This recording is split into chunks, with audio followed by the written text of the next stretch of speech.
Hare Hare, Hare Rama, Rama Rama, Hare Hare. Shanti Mantra. Om Purnamada Purnamidam Purnat Purnamudachyate Purnasya Purnamadaya Purnamevavashishyate. Om Shanti Shanti Shanti.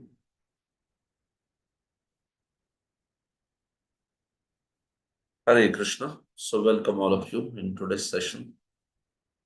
So we have in the visit that I had in Kanayadesh, we have discussed Sri Shopnishad's 11 verses, and now we wish to discuss the rest of the verses in these two online sessions. So, in today's session, we wish to discuss the section of mantras 12, 13, and 14, and then on a session on Friday, same time, we wish to discuss the rest of the four verses. So, I'm sure that uh, after we completed these 11 verses, so you must have got some chance also to revise what we have done, especially go through the sections and understand how the topics are flowing, what are the various sections of various mantras in the Ishopanishad. So, one of the best ways to learn any scripture is to again and again go through the various sections, overview of the entire scripture. So here it is a small Upanishad with only 18 mantras. So, if you can remember the flow of the mantras, what is being discussed in first three verses and then next five verses. So like that sections, if you remember, then it's very easy to also remember the scripture, what it is teaching. So we have this PPT that I also shared with all of you, where we are seeing the various sections. So, just a minute.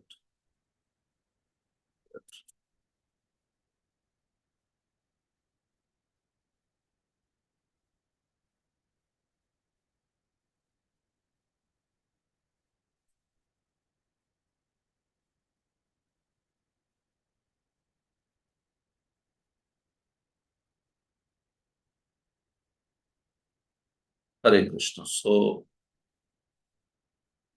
this is the overall flow of Ishopanishad, right? Introduction and invocation, we have seen those very wonderful sections, discussion on Om Purnamada. Then verses 1 to 3 are discussing Ishavasya principle, right? We talked about this proprietorship, how to live with that Ishavasya principle, understanding everything belongs to the Supreme Lord. And so one should accept one's quota and not encroach upon anyone else's property. That is Ishavasya principle. What is the benefit of that? Na karma lipyate nare. One is not at all bound by karma, and one thus becomes qualified to attain liberation, attain the spiritual world.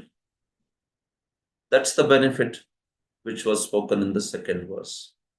Third verse or mantra spoke about not if one does not follow, then what is the loss? Asurya namate loka adhena tamasavata taste pratyabhigachanti yekechatmagno.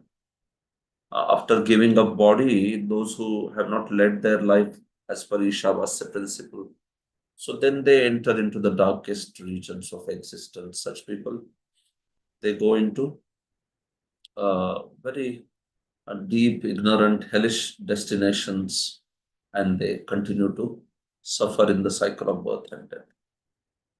So that was the benefit and the loss spoken, first three verses. Next 4 to 8 verses, who that Ishvara is, right? Ishavas, everything belongs to Supreme Lord, but how do you describe that Supreme Lord? How do you know him? So first process Our first step in knowing him is that understand that it is not possible to know him fully.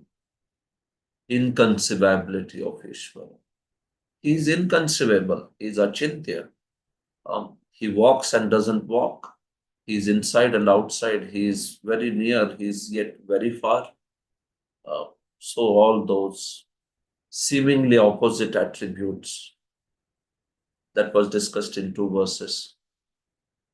So then, how does a Mahabhagavat Vaishnava see what is the spiritual vision? Uh, so that way, then Kanishtha, Madhyama, Uttama, those categories were discussed, and we saw that how one should at least strive to be on the Madhyamadikari platform so that one can have that spiritual vision. So some of the qualities they are described by that vision of spiritual vision of a Mahabhagavat. They are described in verse 8. Akayam, Avranam, Asnaviram, Paribhu, Shuddham, Apapa Vidham. Very wonderful qualities we discussed. Right. So that's how the second section was. Understanding that Ishvara, that was the second section. So in this way, understanding the principles of how to know the Lord. Now the third section, 9 to 14, speaks about so what is relative knowledge and what is absolute knowledge. Once you understand what is the process to understand, process to try to understand and serve the Supreme Lord. So then Ishopanishad speaks about what is relative knowledge, what is the result of such a knowledge, and also what is the relative process of worship. So 9 to 11 verses, they spoke about Vidya and Avidya, absolute and relative knowledge, right? And they had that unique structure by which first we saw that Vidya and Avidya meant something, but in the next verse it meant something else. And finally, in the last verse also, we see that the idea spoken is very interesting. Uh, First verse said that Vidya, one sees that those who are worshipping Avidya, they go to darkness, but those who are worshipping Vidya go to greater darkness. Then the second verse says that one result is achieved by Vidya, another by Avidya. Third verse says that one should cultivate them simultaneously. So we talked about how those ideas they are to be understood. There is context and there is text. So we have to know both the things. So now, quite similar in the style, the next three verses they talk about the worship, what is absolute worship and what is relative worship. See, one thing is the knowledge aspect, but one who is taking the path of avidya, whom does he worship? And one who takes the path of vidya, whom does he worship? Absolute and relative worship. First, we talked about the knowledge. Now we will talk about the process, the abhideya, the worship, that way. So that is 12 to 14 now. So these are the verses. So let's see now. Okay.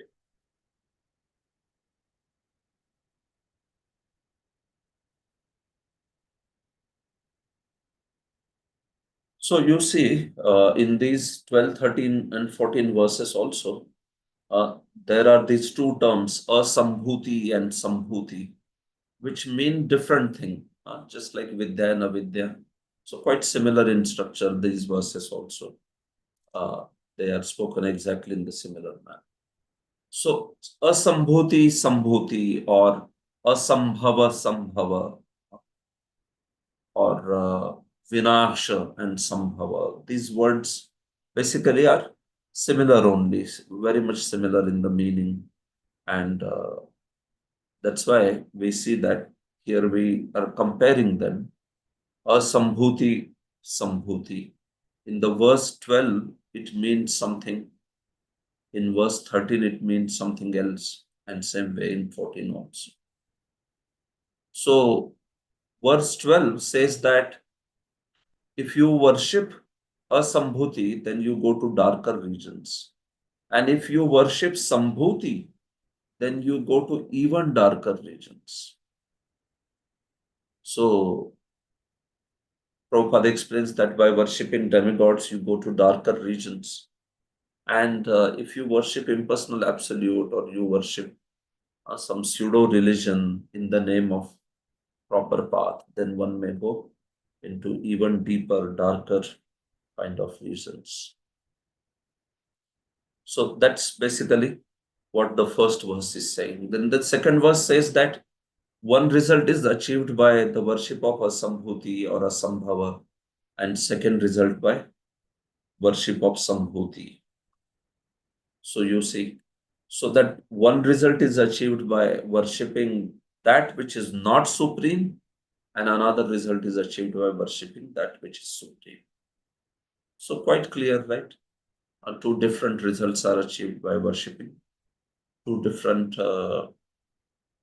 personalities or two different aspects of absolute, like that. So that's the verse 13. And finally 14 is saying that, whether a Sambhuti and Sambhuti, knowledge of the material world, knowledge of the Supreme Personality of Godhead, it should be cultivated together. One should also know how to live in this world by Varnashrama and all those aspects. So then it is very easy to lead the life and then also focus on the Supreme. So knowledge of the material world is in terms of how to live in this world so that one becomes peaceful enough to practice bhakti. That's the this particular Sambhuti aspect here, or Vinasha. That's the word used.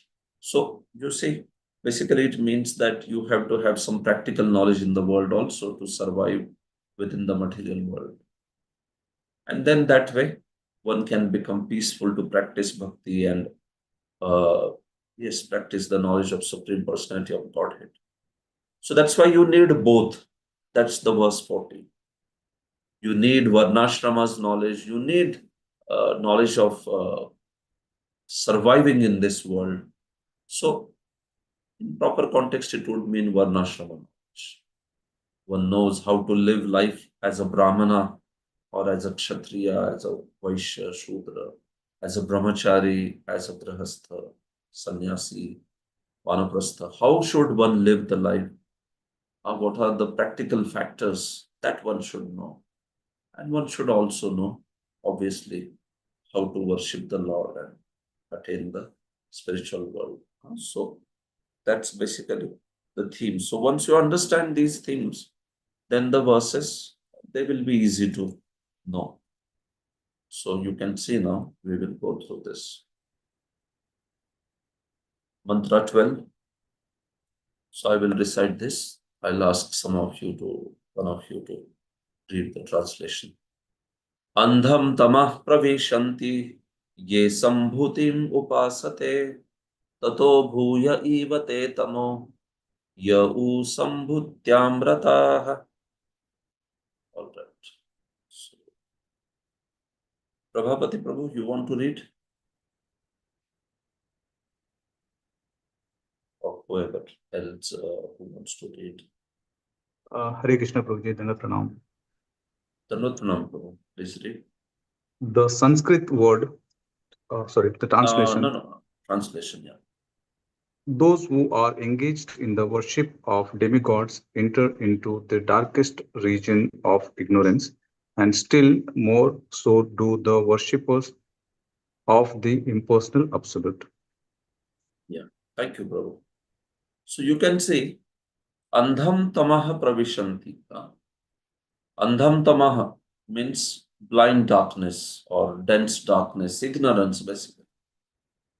So they enter ignorance, means what? They enter into species that are very ignorant. Uh, they enter into such species or such regions which are extremely ignorant. So it can mean hellish planets, or it can mean hellish species also. Like somebody going into some species like dog or pig or something like that, attaining very lower species even within the animals. So that is andham tamah pravishanti. They enter into the darkness. Or it can also mean that those who continue to stay in the material world, because material world is considered to be dark place, right? Because by worshipping demigods, you don't become an animal like a dog or like that, right? So someone may feel like, why it is said that they enter the darkness. So the point is that if one continues to stay in the material world, it is considered to be like staying in the dark material world. This place is full of ignorance. So in that sense, it is entering into the darkest regions or dark regions. Uh, Ya Brahma Bhuvanal Loka Punaravartino Arjuna Mamu tu Kaunteya Punarjanmana Vidyate. So you have to know that the comparison is being made with bhakti. That's why the criticism is like that. If the same demigod worship is compared with animalistic life or a vikarmi life, then that is so much glorified. Demigod worship or varnashrama being followed, it's very much glorified when the comparison is made from a certain frame of reference. So if you compare to vikarmi, then the karmis, demigod worshippers or varnashramis, they are very good. They are glorified. But if you compare them to those who are followers of Nivritti Marga, meaning followers of Jnana or followers of pure bhakti, so such people, when you compare them, so then we see that those same path, like that same path, like demigod worship or like that, it gets condemned also this way. So that's the important point to know. When Shastras take a certain frame of reference, then they will speak differently. So we have to know uh, with what frame of reference the talk is being made. All right. So let's see now what are the various themes that are spoken here. You can see first three paragraphs, Prabhupada explains this theme of even demigods and rishis misunderstand the absolute truth to be impersonal. So, first and foremost, it's not easy to understand the absolute. It's not easy to understand the Supreme Lord. Even great sages and such people also sometimes misunderstand. They don't have full clarity on Supreme Lord's position. So, what to speak of conditioned souls? Prabhupada is saying that aspect here. So, you see, that's the theme for first three paragraphs. So, yes, we are reading from this purport now. So, can Vaibhav Krishna Bro, would you like to read this highlighted portion? With pleasure, That Prabhu. is, First of all, yeah, please accept my Dandavat Pranam at your feet. Thank you very much, Prabhu. And Dandavat Pranam to all the assembled devotees. The Sanskrit word, the Sanskrit word Asambhuti refers to those who have no independent existence. Sambhuti is the absolute personality of Godhead, who is absolutely independent of everything. thank you, bro. So, first and foremost, Prabhupada gives the meaning of these words asambhuti and sambhuti. So, sambhuti, which means samyak bhuti. Samyak means perfect, independent, or very well. That is samyak, right? Samyak basically means perfect in Sanskrit. And bhuti means existence. So, very perfect existence. So, who is that who is situated or existing very perfectly? That's the Supreme Lord, right? He is the one who is perfectly situated in his position, in his existence. All others we are not so much perfectly situated. So we are not independent like him, we are completely dependent. And if we depend on him, then we can also say that we are perfectly situated. Right? Prabhupada would say, what is the real independence? How would Prabhupada answer that? Anyone? When Prabhupada was asked, what is the real independence? So how did Prabhupada answer? Yes. Prabhupada was, I think it was about Independence Day only, and Prabhupada was asked, what's the real independence, Prabhupada? So okay, I think you have not heard this. Prabhupada said the real independence is to declare our dependence on Krishna. That's the real independence. He said that the greatest independence or the real independence is to declare our dependence on Krishna. If that position is there, then we are independent. Amazing, no? When you depend on Krishna, then you are independent. If you don't depend on Krishna, then you are bound. Prabhupada would give example of a fish. When a fish takes shelter of the ocean, when fish depends on the ocean, then the fish has all the freedom to move, right? But if the fish becomes independent of the ocean, then it's a problem. Some fish says, oh, I am tired of this dependence on the ocean. Let me become independent from the ocean now. And I will come out of the ocean and I will have my own kingdom. What will happen? Fish will be finished. So similarly, actually, for all of us, the actual position is where we are dependent on the Supreme Lord. If we are not dependent on Him, meaning if we don't have that consciousness, uh, although no one can become independent of Krishna, because whole body, our existence, these resources, even the air, the breathing, all that is impossible without Krishna's sanction, Supreme Lord sanction. So it's an illusion to think that I can be independent of the Lord. But if one is in that sort of consciousness, it is considered to be a sambhuti, or it's considered to be not a good situation, not a perfect situation. So here, sambhuti means one who is independent of everything. That's the Supreme Lord. And asambhuti means naturally one who does not have those qualities. So it refers to those who don't have any independent existence, those who have dependent existence. So, personalities like demigods who may be very powerful, but then they are not independent. They are dependent.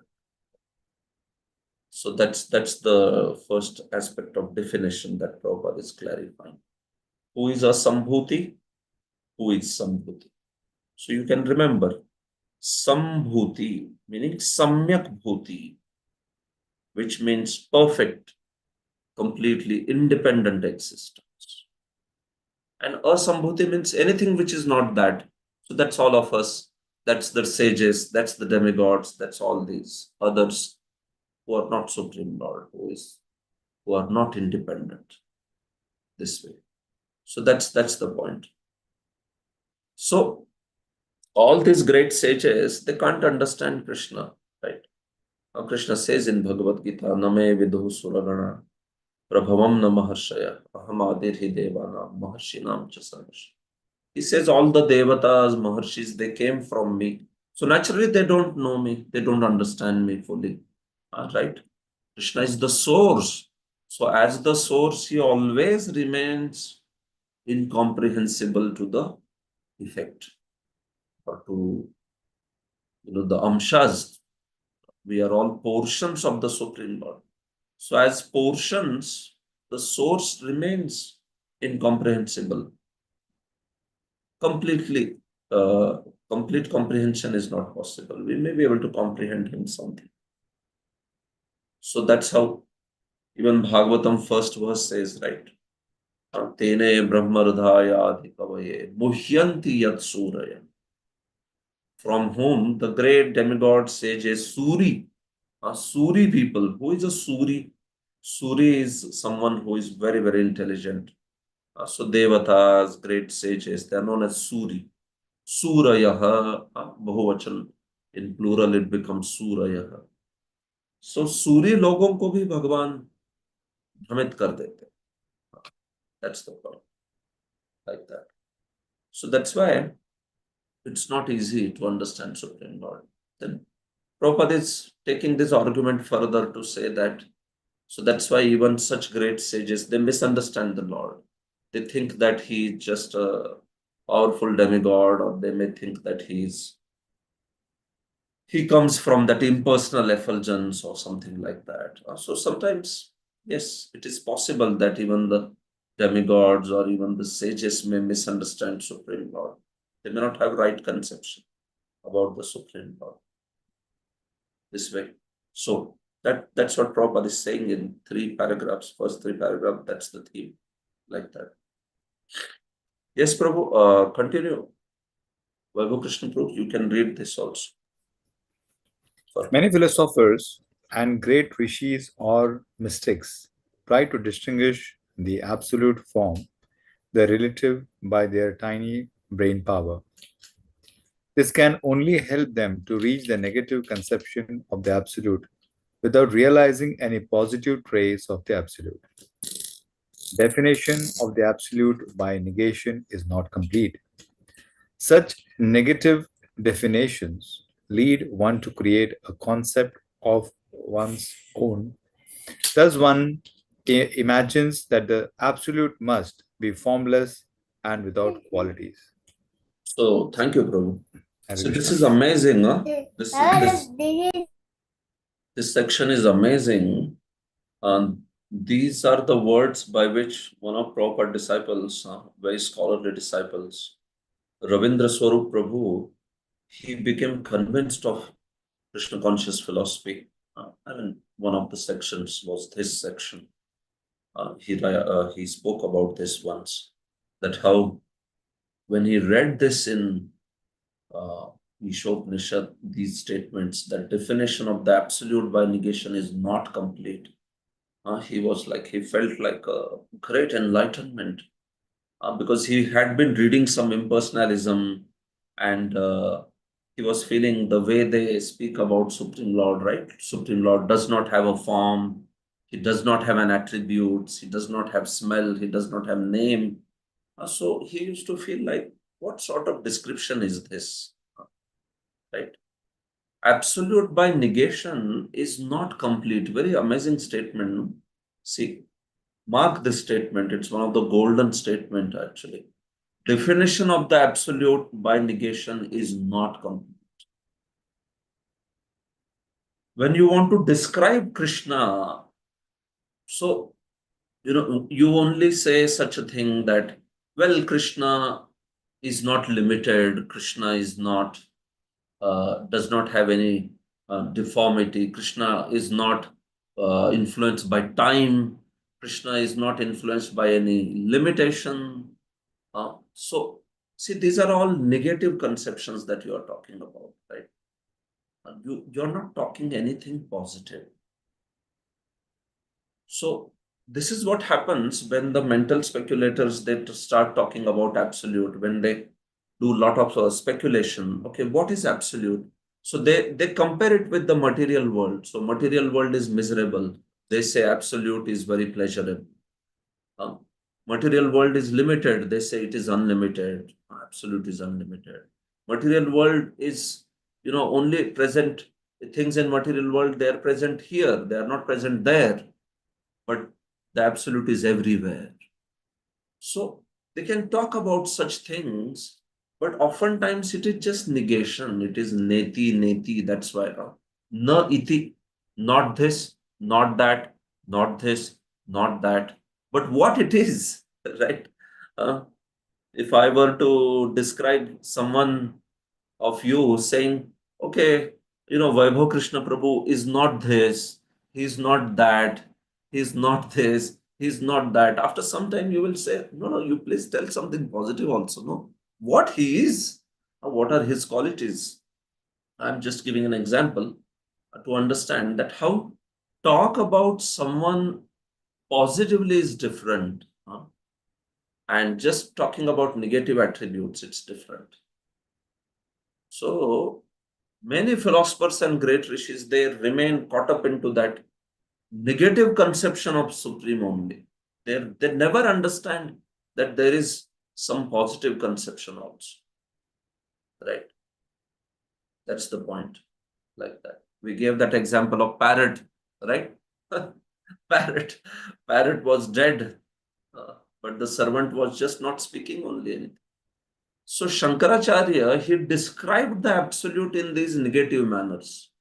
Absolute doesn't have form, doesn't have qualities, doesn't have gandha, meaning doesn't have any smell, no shabda, no sound, no rupa, no form, no sparsha, no touch, no rasa, no taste. So no, no, no, no, no, no. What no? What about the positive? Is there anything? So that kind of positive information can never be reached by speculation. This is Prabhupada's point. You may go on speculating for years together, but can you ever reach to some positive aspect of Krishna's personality? Like Krishna is a blue boy. Huh? He has this Shama Sundar Ranga or Kanti. And then he wears a flute. How can this information ever come in a speculator's mind? Is it possible? No matter how much ever intellectual one is, it's impossible. So that's why I am making a subtle point here. You try to catch it. See, by speculation, at best one can reach to impersonal conception of the Supreme, which is the Brahman conception.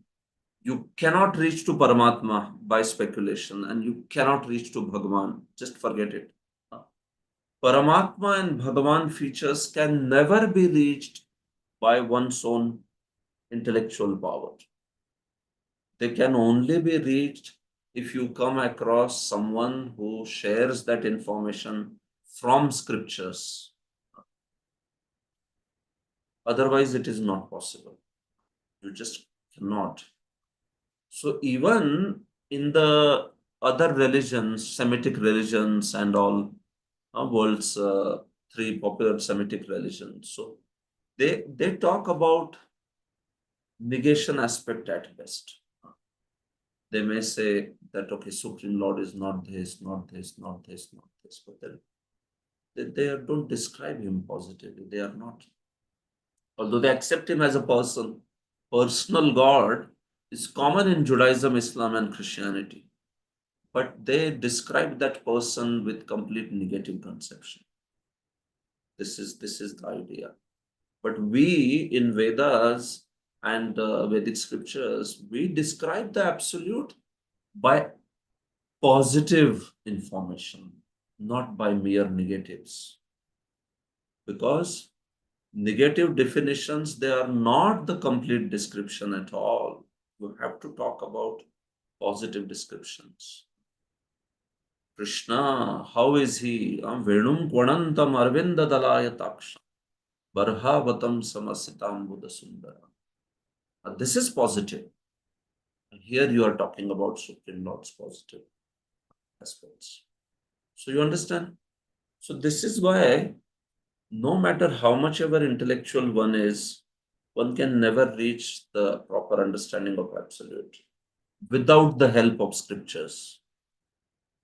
So that's why Prabhupada talks about even people like Socrates and all who had understanding of Atma.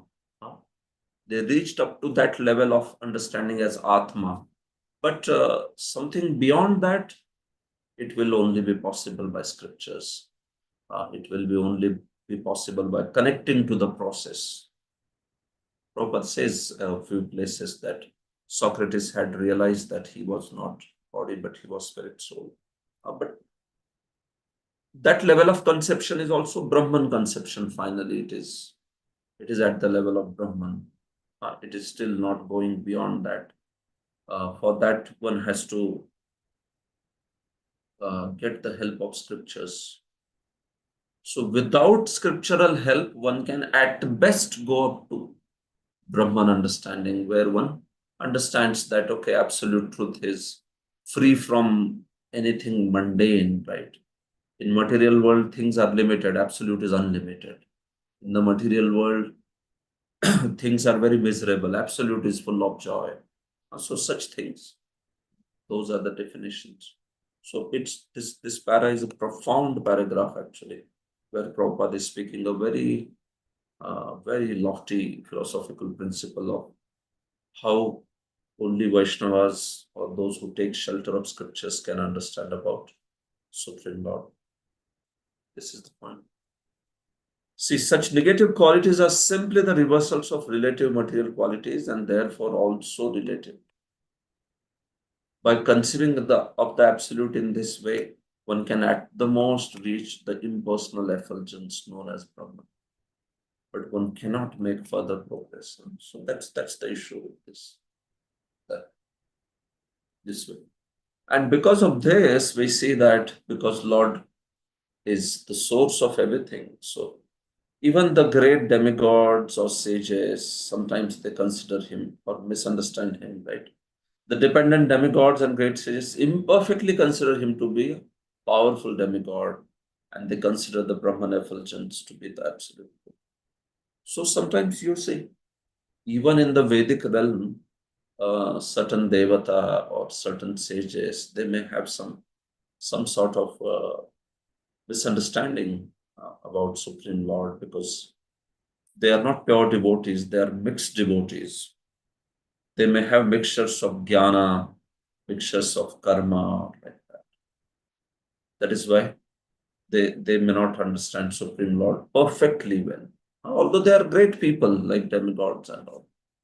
They are great people, right? Like even Indra, under the influence of pride, how we saw that Indra misunderstood Krishna's position. He did not understand Krishna. Who is he? Uh, that was because of his pride.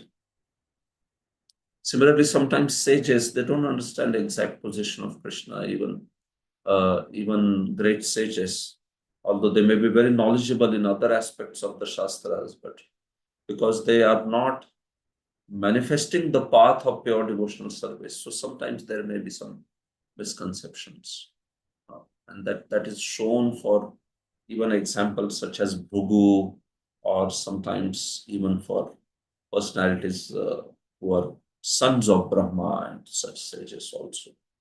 It may be possible that way. So the process of bhakti is very special, and only a devotee can understand the Supreme Lord very properly. Janma karma chame divyam evam yo vetti tattvataha. One has to know Krishna tattvataha with a proper understanding. Then such a person will be able to achieve his abode after quitting this body. So this is the aspect that Prabhupada speaks in the first three paragraphs, that even great sages and demigods, they are bewildered in understanding of Krishna. So what to speak of ordinary living beings? And now he takes the theme of how demigod worshippers they stay in the dark material world. ये असंभूति में उपासक है, जो असंभूति की उपासना करते हैं वे तमोमय अंधकार में प्रवेश करते हैं, like that.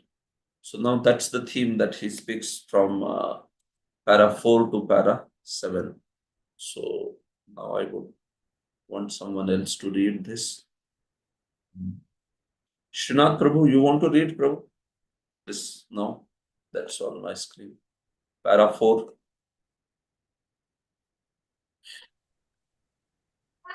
Hare Krishna. Yes, Prabhu. Thanks, Okay. Prabhu. In You want to the read? Yeah. in the Bhagavad Gita 7:20-23, it is said that only unintelligent, bewildered person driven by strong desires for sense gratification worship the demigod demigods for the temporary relief of temporary problems. Since the living being is materially entangled, he has to he has to be relieved from material bondage eternally to attain permanent relief on the spiritual plane, where eternal bliss, life, and knowledge exist. Thank you, bro. So you say those who are bewildered by strong desire for sense gratification, they worship the demigods. Why do the living entities go to the demigods? Yes, anyone can tell? Some of you. Why do, see, when worshipping Krishna and demigods, why do people want to worship demigods? What's the reason? What have you heard? It's why do they make such a choice to worship demigods rather than Krishna? Uh, Prabhuji, can I answer? Yeah, Srinath, is that you? Yes, yes, Prabhuji. Okay. Yes. Prabhuji, so that they can get the quick result of their actions. Krishna does not give quick results. Uh, What do you say? he tells others, but like that. He may or may not give, huh? What do you say? The demigods give, but Krishna, we are not sure whether he will give. Yes. Anyone else? Why? Thank you for that. Anyone else? Why people worship demigods and not Krishna? Rishi Kumar To Prabhu fulfill Prabhuji says material desires, for so maybe fulfillment of so why can't they go to Krishna? because Krishna will give us whatever he wants, not we want. Okay. Krishna will give us what he wants and not we want. Huh? Why does he do such a thing? Why does he give what he wants? Prabhapati bro? Prabhuji, poor fund of knowledge. Because of poor fund of knowledge, they go to demigods. That's good. Yes. Right. Hare Krishna Prabhuji. Yeah. Dalapna Prabhuji. Yes. Dalat. Prabhuji, so Krishna will give, so what is good for us? That only Krishna will give us. For demigods, they not consider whether it is good for us or not good. So, so whatever we desire, the demigod they may provide Prabhuji. So that is the different Prabhuji. Yeah. Yes, this is a good point. See, Krishna's nature is he will not give. He can give anything that demigods give. He can give faster than demigods also. Huh? So all these aspects that the demigods give fast, immediately give result, or the demigods they are very powerful and they quickly reciprocate, or like all that thing. But actually, Krishna can do everything of that. But point is that yeah, that's his nature. If something is not good for us, in the ultimate sense, he will not give that. He will wait. So that's Krishna's nature. That is why people go to the demigods. Of course, one reason is because they are ignorant also. Out of ignorance, one may worship the demigod. But even if one is not ignorant, one knows the results given by various devatas and also Lord Vishnu. One may know that yes, Lord Vishnu, he has this nature, Lord Vishnu or Krishna, he has this nature that he will give only if it is good for the spiritual life, only if it is good for Paramartha, only if it is good for the spiritual benefit. That's nature of Krishna. Or he may give material benefit also, but then he gives it only after purifying you thoroughly. That's also one way he deals with it. Krishna, when someone approaches with material benefit, he will give it, no problem, but he gives it after he purifies one thoroughly, and that time the devotee doesn't desire it. And then he says, now you take it, because now you will not miss it, realize. now you will not become attached. Like Dhruva wanted great kingdom. So Lord Vishnu, when he gave, that time Dhruva was already not desiring it. In fact, lamenting, why am I desiring? Why was I desiring this before? So that's nature of Krishna actually, very unique, uh, very much affectionate to his devotee, that he sees what is the best. That's why. And that's why we see that many people worship demigods in this world, because they just want the fulfillment of desire. They don't want these considerations, whether it is good for me, not good for me. No, I want it, so I should get it. This particular manner. So Prabhupada would give example of a shopkeeper. A shopkeeper does not worry if some sweetmeat is being asked, whether that child or that person he has some problem. Uh, the child may be eating too many sweetmeats and spoiling his teeth or something, or and even an elderly man may be eating too many sweets, and that may not be good if someone has a diabetes or something. But that's not the concern of shopkeeper, right? That's the concern of somebody who is loving to that person. Such a person, like for a child mother, may not give that, even though child demands. Why? Because she is aware that it's not good for my child, like that. So same way Krishna also deals with his devotees, or deals with anyone who he approaches. So he fulfills their desires, but he also meanwhile in that process, he makes them so qualified that they will not misutilize those things. So that's why Krishna has his own watch. Watch. We may ask something from Krishna, which is fine if we think that we need it for our service. We may ask. But when we are asking, we don't put a condition to Krishna that you have to give this. Krishna, I need this for my service. You must give this. We don't put like that condition.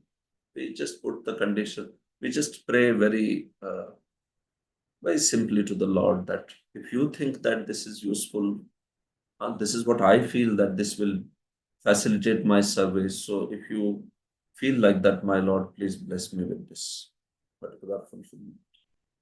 But if you don't think that it is needed, then you don't have to give.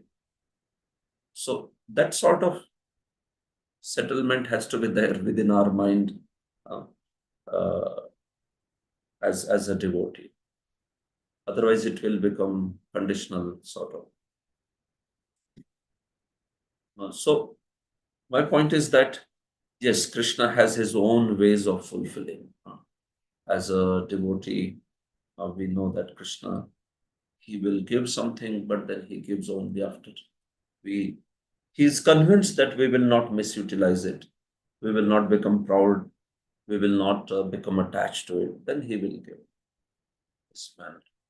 So that's the difference between the way Krishna and the demigods work.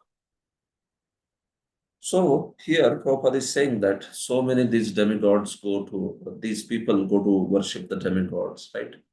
But then by worship of demigods, where do they end up? They end up into achieving the planets of those demigods, right? Isn't it? What is that verse in Bhagavad Gita where Krishna speaks about how the devatas worshippers of devatas go to their planets and worshippers of Krishna come to Krishna. Anyone? Prabhapati Prabhu, what is that verse? Hare Krishna, Prabhuji. This is Kshitij, Hare. Prabhuji. Okay, Kshitish, please tell. Prabhuji, 9.25 Bhagavad Gita, Yanti Deva Vrata Devan. Yeah, tell no. Verse. Yanti Deva Vrata Devan, Pitran Yanti Pitra Vrataha, Bhutani Yanti Bhutejya, Yanti Madhya Jinopi Mam. Exactly. Yes, thank you. So very clearly, right? Krishna says that different destinations achieved by different people. This verse is important. Whenever somebody says all paths lead to same goal, Prabhupada would quote this verse and say that very clearly Krishna is giving different destination to different people, and how can we say all paths lead to same goal? Right? So that's the point. So because you achieve the planets of the demigods by worshipping them, and those planets are within the material world, which is a dark place, which is a place which is illuminated by external source of light. Right? Spiritual world does not need sun or moon or electricity or anything like that. Na tad bhasayate suryo, na shashanko, na pavaka. Yat tatva na nivartante tad dhamam. But here in the material world, is it possible that you don't need sun or moon? It's not possible. That's why it is called dark. It is literally dark. And then it is dark in the sense because it is the place of forgetfulness of the Supreme Lord, right? Nobody remembers the Supreme Lord here. Everybody is running behind sense enjoyment, forgetting the Supreme Lord. So darkness of ignorance. It is literally also dark, and it is figuratively also dark. It is full of ignorance, right? You walk on the street, how many people know about Krishna? How many people know about Bhakti? You may be working in a place. How many people around you know about Supreme Lord? Okay. Hardly anyone, right? Because yes, this is a place where the darkness prevails. So by worshipping demigods, you are going to be there again, continue to reside in the material world. One may go to the planets of that demigod, but still it's within the material world. So that's the meaning of this phrase, that those who worship the demigods, they remain in the dark places, darkness, this way. So Prabhupada says, like all these moon planet, sun planet, Brahmaloka, all this, however, all planets in the material universe are temporary residences. The only permanent planets are the Vaikuntha Lokas. Brahmabhuvana Loka, Prabhupada says. So that's why Sri Yushopanishad points out that one who worships the demigods and attends to their material planets still remains in the darkest region of the universe. Very nice analogy Prabhupada gives. The whole universe is covered by the gigantic material elements. It is just like a coconut covered by a shell and half filled with water. Just like you have a coconut and that coconut is covered by a shell and it has water. Similarly, this whole universe is also like that, right? It has its shell and then half of it is filled with Garbhodak waters. And inside you need illumination by sun and moon and all that. That's not the case in Vaikuntha Loka. So Prabhupada describes in this manner these places. So this is the issue with those who are, we see that worshipping the demigods like that. But then there are these others now. He speaks about the others. See, those who worship the Sambhuti, they go to even greater darkness. So now you may say, Sambhuti means we had spoken that Supreme Lord, right? Those who have independent existence, that is Sambhuti. One who has independent existence. Perfect existence, Sambhuti. So here, that aspect refers to actually impersonal Brahman. It is not exactly referred to Supreme Lord, but it is referring to the Brahman aspect. If somebody is just worshipping that impersonal conception of the Absolute. Because all three features of Absolute, right? Brahman, Paramatma, Bhagavan, they are one and the same. So Sambhuti is referring to those who are, it's basically referring to the impersonal feature. And those who are worshippers of that impersonal feature, they are the ones who are talked about in the last part of the purport. You can see. So these people, they are atheists or they are impersonalists, Mayavadis. These guys are pseudo-religionists also. They show as if they are great scholars, but they are propagating completely speculative paths. Even in today's day and time, right? So many people, they have big titles, but they are giving all asat shiksha. They are not proper bona fide spiritual master. They are not sadguru, and they are asadguru, right? Why? Because completely speculative sort of understanding of absolute. So these are the people who are masquerading as great spiritual leaders, and they are in fact taking all the people, misleading all the people. So these are the ones Prabhupada speaks about. So let's read this last part of the purport now. Right. So who wants to read? Please read this. The atheists not directly deny. Any one of you can read because I'm not sure. Some of you probably. The, Uh, the yeah. Prabhuji, Yes. Please read. the atheists directly deny the existence of the Supreme Personality of Godhead, and the impersonalists support the atheists by stressing the impersonal aspect of Supreme Lord. Thus far, we have not come across any mantra in Sri Ishopanishad in which the Supreme Personality of Godhead is denied. It is said that he can run faster than anyone. Those who are running after other planets are certainly persons, and if the Lord can run faster than all of them, how can he be impersonal? Yes, Thank Prabhu. Thank you. Thank Thank you. So Prabhupada says that you can see atheists are the ones who directly deny, and the impersonalists, they also are sort of covered atheists only because they also deny all attributes in the Supreme Lord. Huh? So it's like that parrot example.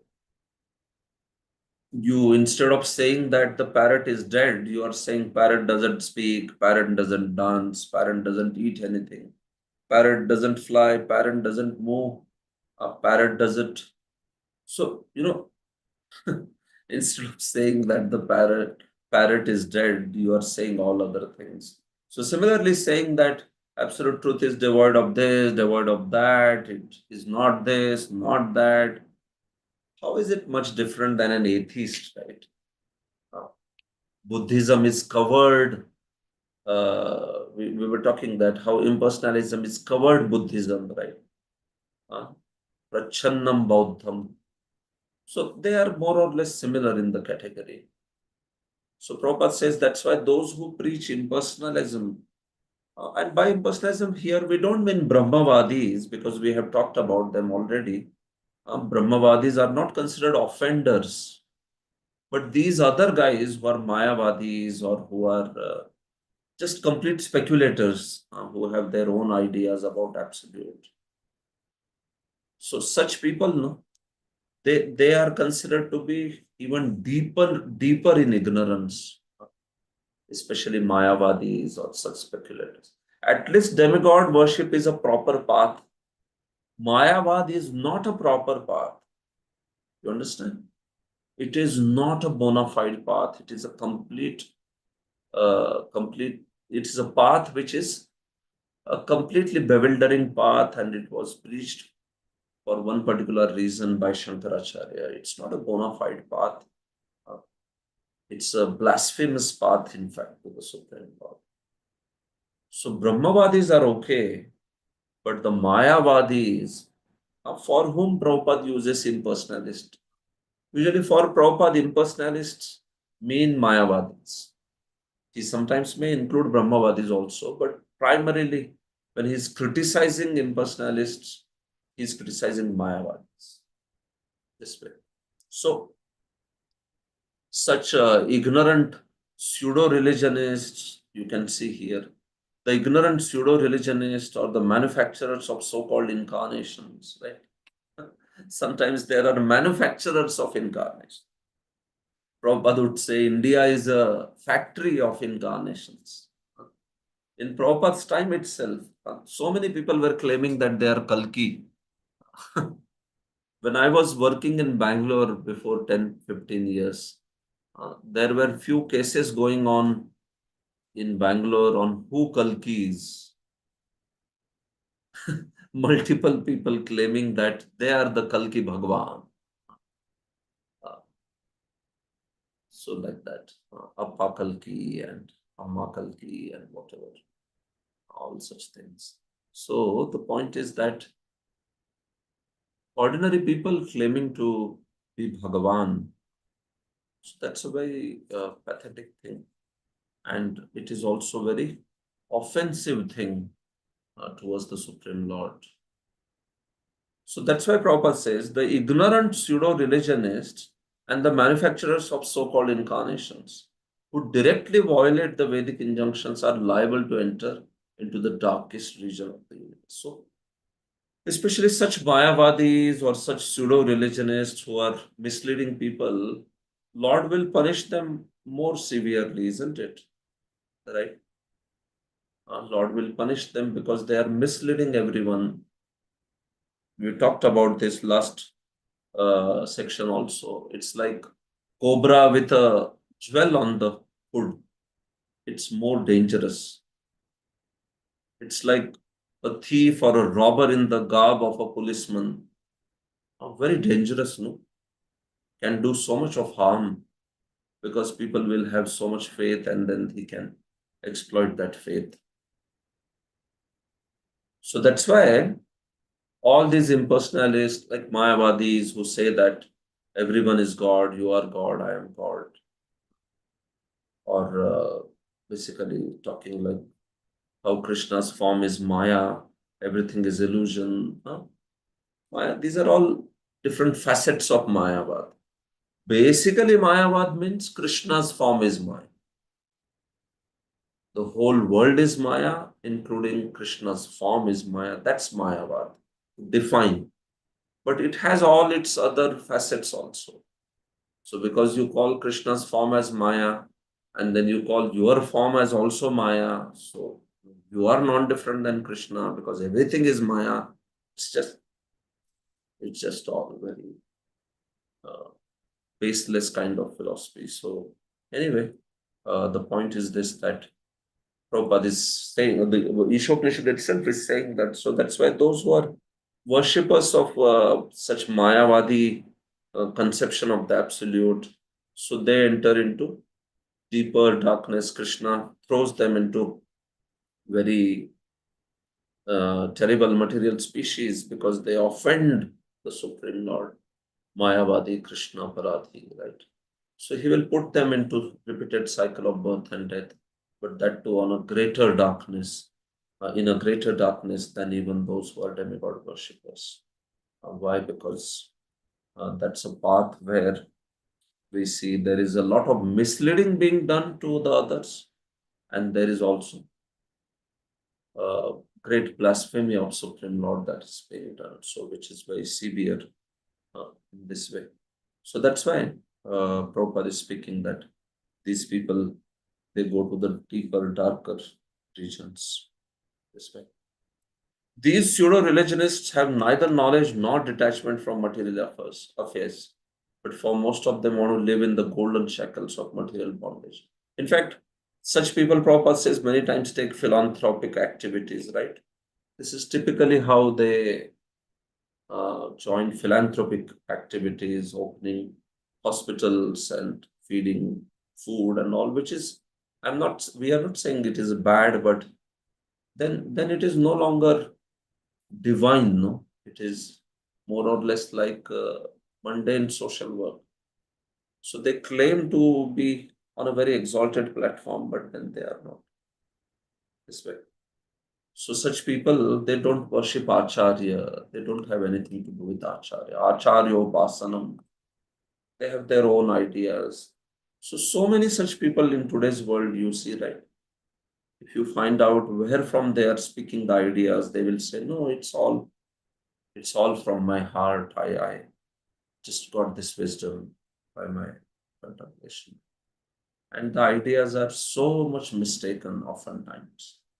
It's just that some of these guys may have uh, very great communication skills, great verbose speakers with lot of ability to influence people by speaking in a very, very attractive manner. So, but do they do Acharyopasanam? This is how. So Sri Ishopanishad confirms that these pseudo-religionists are heading towards the most obnoxious place in the universe after the completion of their spiritual master business, which they conduct simply for self-gratification. So that's the point here. Sambhuti and Asambhuti. Asambhuti is demigods, while Sambhuti is basically, although it's referring to the Supreme Lord, but it's referring to that misunderstanding about Supreme Lord, that impersonal conception where one is leading everyone to that misleading understanding. So that's how this mantra is there. All right, I think. Anything you want to ask on this mantra? Hare Krishna, that completes the discussion on this. Do you wish to ask anything? Any question or any comment?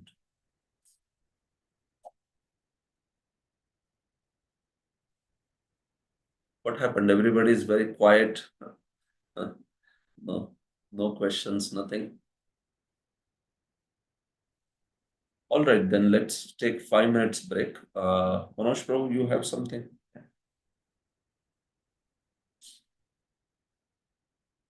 Yes, Manoj Prabhu, please speak. प्रभु एक भक्त पूछना चाहते हैं। Yes. हरे कृष्णा, दंडवत प्रणाम प्रभु जी। दंडवत प्रणाम प्रभु, दंडवत। प्रभु जी, मेरा प्रश्न है, जो बिन पग चले सुने बिन काना, कर विधि कर्म करे विधि नाना। तो निराकारवादी लोग तो बोलते हैं बिन पग के भगवान चलते हैं, तो मतलब हम समझ उनका जो भी भाव हो, तो इसका मतलब ये हुआ कि भगवान बिना हमारे सोच के हिसाब से यदि ये श्लोक बोला गया है, तो बिन पग चले सुने बिन काना, मतलब भगवान बिना पग के चल सकते हैं, लेकिन हम उनको वो अलग विशेष मानते हैं कि निराकार मतलब उनका कोई रूप नहीं है, कोई कुछ बिन पग चले सुने बिन काना, कर विधि कर्म करे विधि नाना, मतलब वो कुछ कर्म नहीं करते हैं, जो भी है, मतलब इसके बारे में थोड़ा। बात यह है प्रभु कि देखो, भगवान को बगैर कानों के वे सुन सकते हैं, मतलब क्या कि बगैर कानों के वो सुन सकते हैं, मतलब उनके कान नहीं है, ऐसा कहना गलत हो जाएगा। हाँ? बगैर कानों के सुनते नहीं, सुन सकते मतलब उनको हमारे जैसे कानों की जरूरत नहीं है, ऐसा अर्थ होगा ना। हाँ, हमें जैसे कान लगते हैं, भौतिक कान है, उसके सिवा हम सुन नहीं सकते, ऐसे भगवान को जरूरत नहीं है। लेकिन इसका अर्थ ऐसा करना कि उनके आध्यात्मिक कान भी नहीं है, ये तो गलत हो गया। ये देखो क्या हो गया, उसके तर्क का उसने व्यतिक्रम कर दिया, तर्क से ज्यादा आगे चला गया। तो यहीं पे शास्त्र बताता है कि आप तर्क से अगर भगवान को पूरे समझ रहे हो, तो फिर तर्क बड़ा हो गया ना भगवान से। हाँ, कौन बड़ा हो गया? तो ये ऐसे सोचना कि भगवान जो है बगैर कान के सुन लेते हैं, तो इसलिए भगवान के कान नहीं है, ऐसा कहना, निराकारवादी तो यही कह रहा है ना, भगवान के कान नहीं है। तो ये तो ठीक नहीं हुआ ना। ये तो ऐसे हो गया जैसे तर्क से भगवान को पकड़ने का प्रयास कर रहा है। हाँ, ऐसा नहीं है। तो ये बात किसने बोल दी किसको, हमें, कि भगवान हमारी तरह कान नहीं है, इसका अर्थ हुआ कि उनके कान ही नहीं। तो फिर कर्ण कुंडल इतना बढ़िया बढ़िया चीजें बताई है। मकर कुंडल कैसे पहनते हैं, इतने सुंदर सुंदर कर्ण के आभूषण पहनते, वो के कौन से कान, किसके कान में डाल रहे हो? तो इसलिए मायावादी या लोगों का क्या हो जाता है, निराकारवादियों का, उनका भी तर्क के स्तर पे ही सीमित रहता है। वो शास्त्र के जो पॉजिटिव वचन है, सकारात्मक वचन, उस पे उनका ज्यादा जोर नहीं होता है, वो तर्क के स्तर पे रहते हैं। तो तर्क तो भ्रमित करने वाला है, उसमें कोई ये हमने सोची बताई ना बात हो। तर्क से ज्यादा व्यक्ति ऐसे निराकारवाद वाले निराकारवाद वाले मत तक पहुंच सकता है, उससे परे नहीं जाएगा। वो क्या बोलेगा, बगैर कान के भगवान सुनते हैं। तो इसलिए मैं हम पूछेंगे तो क्या है भगवान, तो बोलेगा भगवान के कान नहीं है, बगैर कान के सुनते हैं। अरे बगैर भौतिक कान के सुनते हैं भाई, आध्यात्मिक कान तो है ना उनके। हम बगैर आंखों के देखते हैं, मतलब बगैर भौतिक आंखों के देखते हैं। लेकिन उनके इतने सुंदर सुंदर नेत्र है, उन सुंदर नेत्रों का वर्णन सारे शास्त्रों में, नमः पंकज नाभाय, नमः पंकज मालिने, नमः पंकज नेत्राय न, सब कुछ पंकज पंकज के जैसा है। तो ये निराकारवादी को बेचारे को ये ज्ञान नहीं है, या है भी तो उसको उसके संस्कार कुछ अलग टाइप के हो गए, इसलिए वो उसको सुनना नहीं चाहता। समझे प्रभु? धन्यवाद प्रभु जी। हरे कृष्णा, दंडवत प्रणाम। धन्यवाद। परम सुंदरी राधा माता जी प्रणाम। हरे कृष्णा प्रभु जी, दंडवत प्रणाम। हरे कृष्णा प्रभु। मेरा एक क्वेश्चन है कि जैसे इस वाली वर्स में संभूति इज रेफरिंग टू इम्पर्सनल ब्राह्मण, ठीक है। और जिस तरीके से प्रभु 9th वर्स में उन्होंने अविद्या और विद्या का बताया था, तो अविद्या इज द रॉन्ग नॉलेज। तो प्रभु इन वर्ड्स को Ishopanishad why it is making it so difficult and so कि मतलब कंफ्यूजिंग, लाइक एक्चुअली में संभूति का मतलब आपने बताया कि सम्यक और भूति, सम्यक परफेक्ट एंड भूति मीन्स एग्जिस्टेंस, तो perfect existence which is supreme personality of god. But ये यहाँ पे संभूति कह रहे हैं वो कि it is referring to impersonal Brahman, तो क्यों ऐसे ईशोपनिषद कंफ्यूज कर रहा है हमें? नहीं देखिए, मैं शुरुआत में भी बता रहा था ना कि उपनिषद जो है उसकी एक शैली है बोलने की। हाँ, वेदांत सेक्शन है, तो थोड़ा सीधा बात नहीं करता उपनिषद। उपनिषद खास करके ज्ञानी लोगों के लिए बना है, जो कि चीज को सीधा बात किया तो पसंद नहीं करते, उनको थोड़ा सा चीजें घुमा के बोलनी पड़ती है। तो उपनिषद सन्यासियों के द्वारा पढ़े जाते थे पिछले, मतलब वैदिक काल में भी। तो वो उपनिषद उससे पढ़े जाते थे जो कि खास करके ज्ञान का या निवृत्ति मार्ग का अधिकारी है।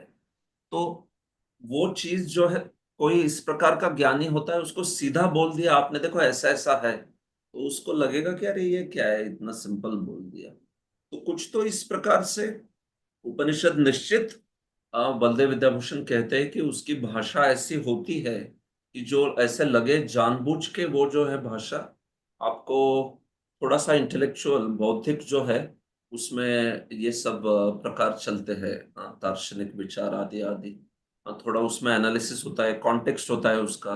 तो ये सब के बाद में फिर वो ज्ञानी लोगों को पढ़ने में मजा आता है, उनको उसमें रस आता है। तो चूंकि आप भक्त हो, आप एक भक्ता हो, इसलिए आप कह रही हो कि ये ऐसे क्यों लिखते हैं उल्टा पुल्टा करके, कंफ्यूजन वगैरह वगैरह ऐसे क्यों। क्योंकि भक्त को स्ट्रेट फॉरवर्ड पता है वो तत्व, कृष्ण है, कृष्ण की भक्ति करनी है, कृष्ण के अलग अलग सब शक्तियां हैं आदि आदि सब कुछ। लेकिन जो ज्ञान मार्ग के अनुयायी होते हैं उनको चीजों को इस प्रकार से थोड़ा सा जटिल रूप में समझना अच्छा लगता है। बाद में वो कंक्लूजन पे आते हैं, वही आते हैं। हाँ, जो निष्कर्ष है वहीं पे आते हैं वो, लेकिन थोड़ी जटिलता होती है बोलने में, सीधा नहीं बोलेंगे। हाँ, तो ये ईशोपनिषद का स्वभाव है थोड़ा। तो वैसे ही अन्य उपनिषदों का भी है। लेकिन कुछ कुछ चीजें बड़ी सरल बोली जाती है, स्ट्रेट फॉरवर्ड। जैसे वो आगे एक श्लोक आएगा, हिरण्मयेन पात्रेण, सीधा सीधा बोला जा रहा है उसमें, भगवान आपके सामने ये जो आपका आभा है, दिव्य आभा ब्रह्म ज्योति, इसको हटाइए ताकि हम आपके रूप का दर्शन कर पाए। तो अभी वो ऐसा श्लोक है ना, उसको कोई निराकारवादी वगैरह उसको मिसइंटरप्रेट नहीं कर पाता है। It's not possible, it's very difficult to misinterpret. लेकिन कुछ कुछ ऐसे श्लोक होते हैं जिसके द्वारा थोड़ा भगवान उनको भी स्कोप देते हैं खेलने में।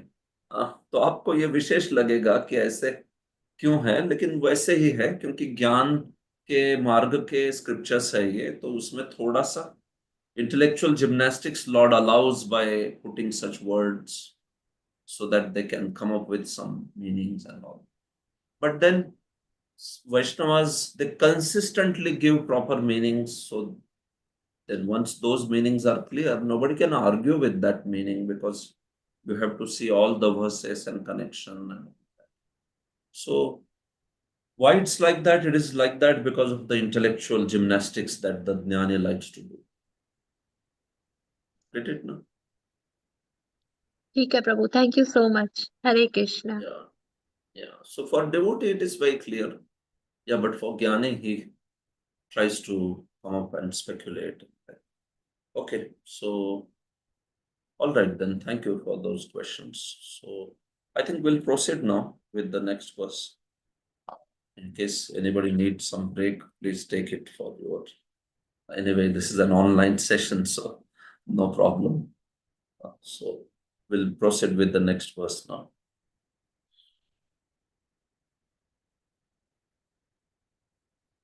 So this is now mantra 13. Anyadevahu sambhavat anyadahura sambhavat iti shushrumadhiranam yenastadvichachakshire. All right. Who wants to read? Please read the translation. Anyone? It is said that one result is obtained by worshipping the supreme cause of all causes, and that another result is obtained by worshipping what is not supreme. All this is heard from the undisturbed authorities who clearly explained it. Yeah. Thank you. So you say now, this is second verse. Anyad eva ahuhu sambhavat. So now the word here is sambhava. What was the word before? Sambhuti. Now it is sambhava. It means the same. Samyak bhava. Sambhava. Bhava also means existence. Bhuti means existence. Similarly, sambhava also means existence. Like that. And asambhava, which means again, it's not a perfect existence. It is a dependent existence. So that will refer to that which is not supreme, that which is not independent. So it can refer to demigods, it can refer to anything that is not supreme, jivas, demigods, great politicians, leaders, whatever, and number of things. That which is not supreme. So Anya Deva Ahuhu Sambhava, the worship of Sambhava, the worship of Supreme Lord gives one result. And worship of that which is not Supreme Lord, Asambhava, gives another result. Iti Shushrumadhiranam. This we have heard from the great Dhiras and the great personalities. Right? In the last verse, you remember, we had discussed how the knowledge of Krishna consciousness should be taken from the Dhiras, from those who are perfectly sense-controlled, undisturbed authorities, not those who are sense enjoyers, who are not practicing any principles in their life. So this is what we have heard from the Dhiras. The speaker of Ishopnishad is saying, Yenastad vichachakshire. And they, in this manner, they describe to us, they explain these truths to us. So basically, the verse is saying there are different results obtained by different paths. One path gives one result, another path gives another result. So this whole idea that all paths lead to same goal, no, Prabhupada focuses on that and refutes this idea here. All paths lead to same goal. No? So when somebody says all paths lead to same goal, no, you can also quote this verse. Why does Ishopnishad say that Anya Devahu Sambhavat, Anya Dahu Sambhavat? One result is achieved by worshipping that is supreme, and another result is achieved by worshipping that is not supreme. So how can all paths lead to same? Isn't it? So Prabhupada also, he takes up this theme, you see. This is mantra 13. Dhira exposes folly of all paths lead to same goal. Dhira teaches Shastra. Dhira means these great sense-controlled sages are the teachers. So what is the truth then? All paths, they don't lead to same goal then? Yes, different paths lead to different goals. So that's what Prabhupada speaks in para number 2 to 4. So then those who worship Krishna, do they attain a specific goal? Yes. Huh?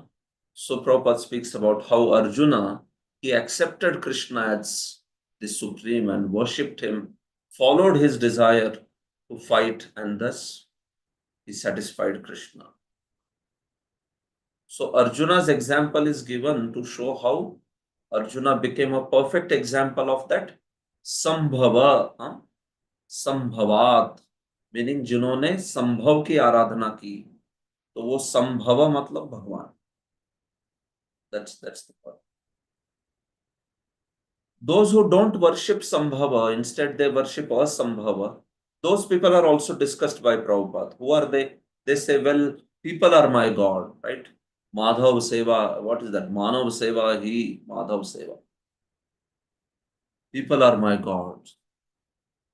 Jana Seva, he Ishvara Seva. Or Manav Seva, he Madhav Seva. All these guys, they are Asambhava. They are the worshippers of Asambhava. Or somebody may worship himself only. I am God. There are people like that, you know. They are called as Ahangrahopasakas.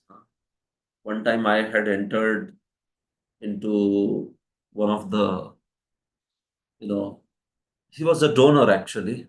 So I went to meet him, and then he invited me in his puja room. So he was just becoming a donor. And I saw that in puja room, there were huge mirrors, and he was worshipping himself in the mirror. Amazing, no? He was worshipping, doing his own arti, offering dhupa, deepa, and everything to oneself. So I was like amazed. I had read in Shastra about Ahangrahopasakas and such people. So here there was an example also. Somebody worshipping himself, or I am God, having that idea. So those are the ones who are examples of asambhavat. Arjuna is the example of sambhavat. And then finally, hearing from Dhira helps one and all to attain perfection. So Prabhupada has written a long purport here. But basically, if you go by themes, these are the themes. These are the points. If you understand these points, then you have understood the purport, more or less. Yes. All right. So let's talk about this idea of all paths lead to the same goal or not. Isn't it? This idea is spoken so many places in India. They will say, Are Maharaj, yato mat tato pat, whatever. Whatever you do, Maharaj, everybody is going to achieve final moksha, shanti. They say like that. So Prabhupada, you can see here. The system of hearing from undisturbed authorities is approved in this mantra. That word is what?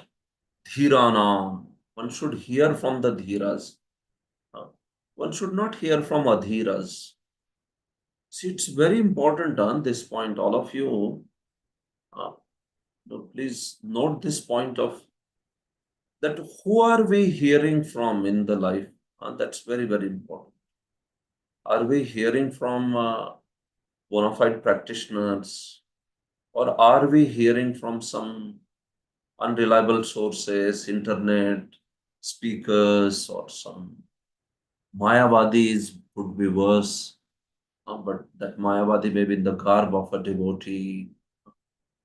So, especially with so much of explosion of opportunities to hear, we have to be very careful whom are we hearing. We hear Srila Prabhupada, we hear Guru Maharaj, and we hear bona fide Vaishnavas who are approved by our seniors, superiors, authorities. We hear them. Otherwise, the whole world wants to speak, right? This day and time. Now, there is so much of vega. Vacho vegam manasah krodha vegam. Vacho vegam. Everybody wants to speak, right? Uh, Hardly anyone wants to learn. Before they learn, they want to speak it. So actually, we have to take some trouble also to learn. We may be eager to share God consciousness, but we have to see that first of all, we also have to learn nicely something, especially if we are trying to teach. We can share some simple Krishna consciousness in the beginning, or our students can share some simple Krishna consciousness in the beginning. But if we want to teach a subject, then we have to be thoroughly clear with what is said, at least to some considerable degree, isn't it? But today's day and world is different, actually. One time I saw that I was teaching a very difficult subject, actually. I was teaching some part of commentaries, Sanskrit commentaries of Bhagavatam, and so I said to some of the students that you first learn this nicely, then you can teach to others. But then such an eagerness to teach without understanding the full implications that, they got into teaching and then they were not able to answer questions. It was all confusion. And then they came to me saying that, Prabhuji, I was trying to teach, but then this group got completely confused. So now can you clarify? So I said, Prabhu, you can just wait for some months. You learn it nicely, then you teach. No, why so much hurry to teach? Sometimes it may be because there is some glory, glory in becoming a teacher. Name, fame, glory, same sad story, they say. So that tendency may be there in more or less proportions in all of us. Maybe me also included. That tendency may be there. But no, we learn the subject nicely, absorb it, understand it, and then we teach it to others. General preaching scenario is different. There, Prabhupada said you can share whatever. You know A, you teach A.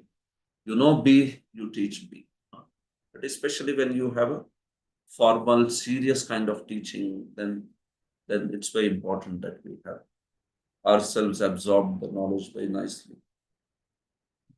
So that's the point. Unless one hears from a bona fide acharya. So in today's day and time, especially, I was saying this: who are we hearing from? That's a very important point. Even this whole AI thing, right? Sometimes these boys, students in my classes also, they come up with some pramanas and all, and they're all produced by AI. These are false pramanas. There is nothing like that. And then it gets detected immediately that so AI and all such things, sometimes they create pramanas also. They create some references. By pramanas, I mean references, which are false references. So they're not like that. And you correct them, then immediately the AI will say, yes, yes, no, I will correct this. I have noted it, and all that. So, yeah, we have to not leave the bona fide process of reading from Prabhupada books, listening to Prabhupada, listening to Guru Maharaj, and the bona fide Vaishnavas. It's very, very important thing. Then we will maintain the purity of our Vani.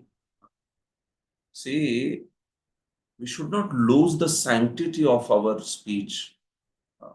When we speak something which is not authentic, no, it is actually asati jivva. That is a tongue which is not acting with loyalty to Krishna, loyalty to Parampara. So Jiva Sati Dardurike Vasuta Nachogo Upagayati Urgayaka. And Bhagavatam says such a Jiva is called Asati. She is considered to be like a very disloyal, somebody who is not loyal. Shastras speak more stronger words like a prostitute or like that. But the point is, yeah, the sanctity of our tongue, the sanctity of our speech should be maintained by speaking that which is pure and in line with the Shastra. Otherwise, we can keep quiet actually. We don't have to speak. We can listen. We can chant Hare Krishna. That's okay. We are maintaining the purity. But too much urge to speak without without knowing the things, without understanding properly, or without hearing from the bona fide people, that's the characteristic of today's day and time, especially. So as Vaishnavis, we don't want to be victim of this perversion, right? So Prabhupada is speaking about this, that dhiras, iti shushruma dhirana. We have heard this from the dhiras. So those dhiras are basically the ones who are bona fide candidates who are speaking the Shastra. So this is it. So Prabhupada brings up that topic. Do all paths lead to same goal? What is this verse saying? No, not at all. Bhagavad Gita 9.25 also Prabhupada says that. Yanti Deva Vrata Devan, that one. Here also in Sri Ishopanishad it is verified that one achieves different results by different modes of worship. If we worship the Supreme Lord, we'll certainly reach Him in His eternal. Right? But yato mat tato pat is a very popular idea, especially in India. This is because of what? This is again because of preaching of Mayavad, where they have preached that no matter what, once you die, you get moksha. Everyone achieves Brahman. Sare jo hai vileen ho jate hai. Even the words have become like that. Anant mein vileen ho gaye. Actually, these words have caused also a lot of confusion. Sab Maya hai, they will say. What is this Sab Maya hai? It's a bogus statement. Or if we want to interpret it in proper way, then it's okay. Sab Maya hai. Either Yog Maya hai ya Maha Maya hai. लेकिन सब माया but माया नहीं है sir माया है और उसके मायाधीश भगवान भी है there is lord and there is energy of so it's not a thing which is right but such ideas so especially this idea yatomat tathopat whatever you follow in the life finally you attain moksha you merge in Brahman this is a bogus idea right Krishna is scripturally saying that Prabhupada gives the example also, the most famous example of Prabhupada when he spoke about how different paths lead to different destination. What is that example? Tell me. You must have heard. If someone says all paths lead to same goal, what example you will give?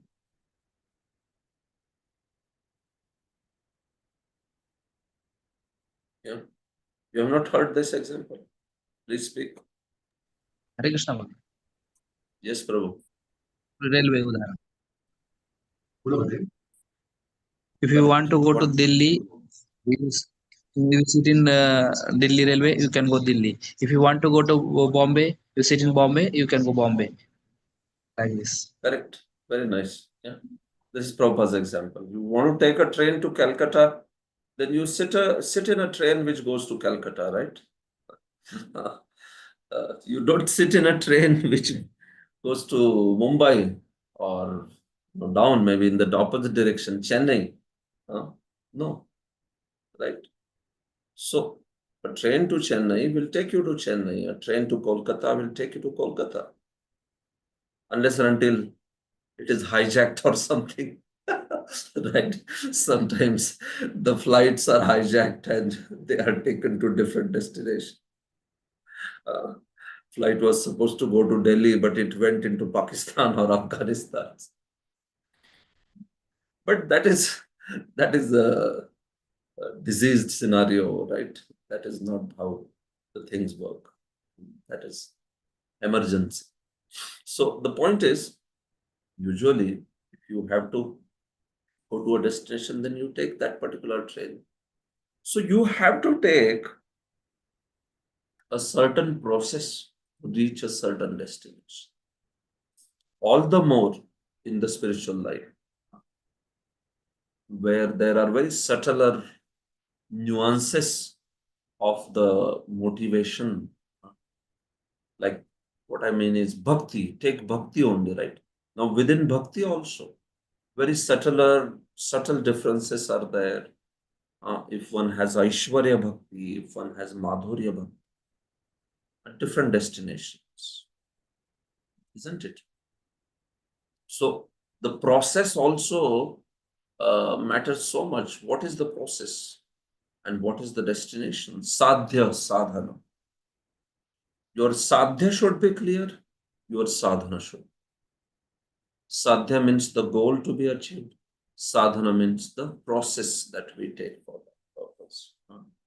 So in the bhakti process, our sadhya is Krishna's priti, pleasure of Krishna, and especially in the spiritual world, the prema, the love of Godhead. That's the supreme sadhya.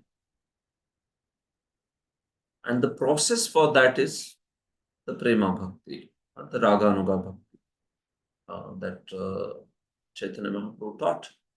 And that's a very specific sadhya sadhan for all of us. Within that also we can talk further. And there is this Radha Dasyam and all that aspect. But the point is this, the process of pure bhakti and the pancham purusharth, that prema, that's the goal, sadhya sadhana, like that. So Prabhupada is saying, how can one say that you take any path and you achieve the same destination? Why would that happen? If someone has not worshipped Krishna, why would Krishna allow such a person in the spiritual world? Why would, right? Imagine somebody lands up in the spiritual world without worshipping Krishna. How much that person will suffer there, because everybody is in service of Krishna. And then the person may be envious, or the person is thinking, oh, I am not the center. I'm just saying, imagine such a scenario. It's not possible. Without love of Godhead, nobody can enter Krishna's abode. It is impossible to enter. So, but imagine, I'm saying. So, somebody who has not cultivated that sort of bhakti, why would Krishna accept such a person? Better he will keep him here, no? You can continue that illusion that you are the supreme or you are the enjoyer. So that's what. Nowhere in authentic scriptures it is said that one will ultimately reach the same goal by doing anything or worshipping anyone. Prabhupada says such foolish theories are offered by self-made spiritual masters. See, that same thing. These are not the dhiras. These are self-made spiritual masters, self-styled, self-made, right? In fact, that word has become a very positive word in today's day and time, right? He is self-made. He did not come from any tradition. As if coming from tradition is some sort of blemish or what. They are self-made. It's a nonsense, actually, complete. Calling someone as self-made. What is this self-made? In this world, do we not owe, we all of us owe so much to everyone, right? To parents, to our relatives, to community, to our teachers. What do you mean by self-made? क्या आकाश से टपका है क्या self-made कह रहे हैं? So These are bogus ideas, actually, self-made and all such, where people feel like. I know so many spiritualists in today's day and time. They talk like this. We don't belong to tradition. We are self-made. Uh, this knowledge just arose to me on one fine day, like that. This way. So devotee doesn't want to be self-made. He wants to depend on the spiritual master, Vaishnavas. Uh, See, one will act in the most responsible manner, right? One will act as if everything depends on himself, but one knows that everything depends on Krishna. We should be that responsible that everything depends on us, but we know that everything depends on Krishna and His mercy. If some credit comes, some success comes, all glory to Krishna and the devotees. But that doesn't mean that I will become irresponsible. No. I will act most responsibly. But the credit is actually due only for Krishna. So by taking all the efforts, we are just expressing our sincerity to Krishna. Finally, results come only by His mercy. If He desires to give, He will give. We can only put the efforts. Our efforts are expression of our sincerity to Krishna. My dear Lord, I want to please you. I want to serve your devotees. I want to render this service. So I am taking this effort. Baki, it's all up to you. Whatever you wish to give, my Lord. So that's how a devotee is. This is the point. So to consider oneself to be independent from parampara, to consider oneself to be self-made and think that it's all my glory and I have done this thing. That's the greatest manifestation of false ego. It's antithesis of Vaishnava philosophy, actually. It is antithesis. Tadbhritya bhritya paricharak bhritya bhritya. Bhrittasya bhritya iti mam smara lokanath. Kulashekar says, servant of servant of servant of servant. May I be remembered like that, my Lord, as servant of servant. Gopi bhartuhu padakamalayor das das dasanu dasarai. That's our goal. That's our disposition. This way. So that's the point. So these are not the dhiras, those who speak such ideas, saying, all paths lead to same goal and all that. They don't have any regard for parampara or anything of that sort. These guys, they just they don't accept any parampara and all that. They don't accept any scriptural wisdom or anything. This way. So there is some sort of inhibition that has come now to talk about authority. When you speak about authoritative scriptures, people don't want to hear. That's a postmodern idea, actually. It's not modernism, it is postmodernism. Postmodernist thought is, don't tell me scripture, tell me what is your experience. So we can maybe begin like that because you have to connect to people also, so it's important. So we may begin with some experience from our life and then bring to the track of bona fide ideas from the scripture. Understand? Preaching is a great art, right? So sometimes, like these days, I see that also. When you start with some experience from your own life, and then people very much become interested. Oh, okay, what was the experience? And like, oh, very nice. And then you connect it to the spiritual subjects. It's one of the very good ways to strike connection between the speaker and the audience. Like that. So this is the way. But yes, our internal core, we always know that we are actually, whatever we have is coming from Parampara's grace and spiritual master's grace and the mercy of the devotees this way.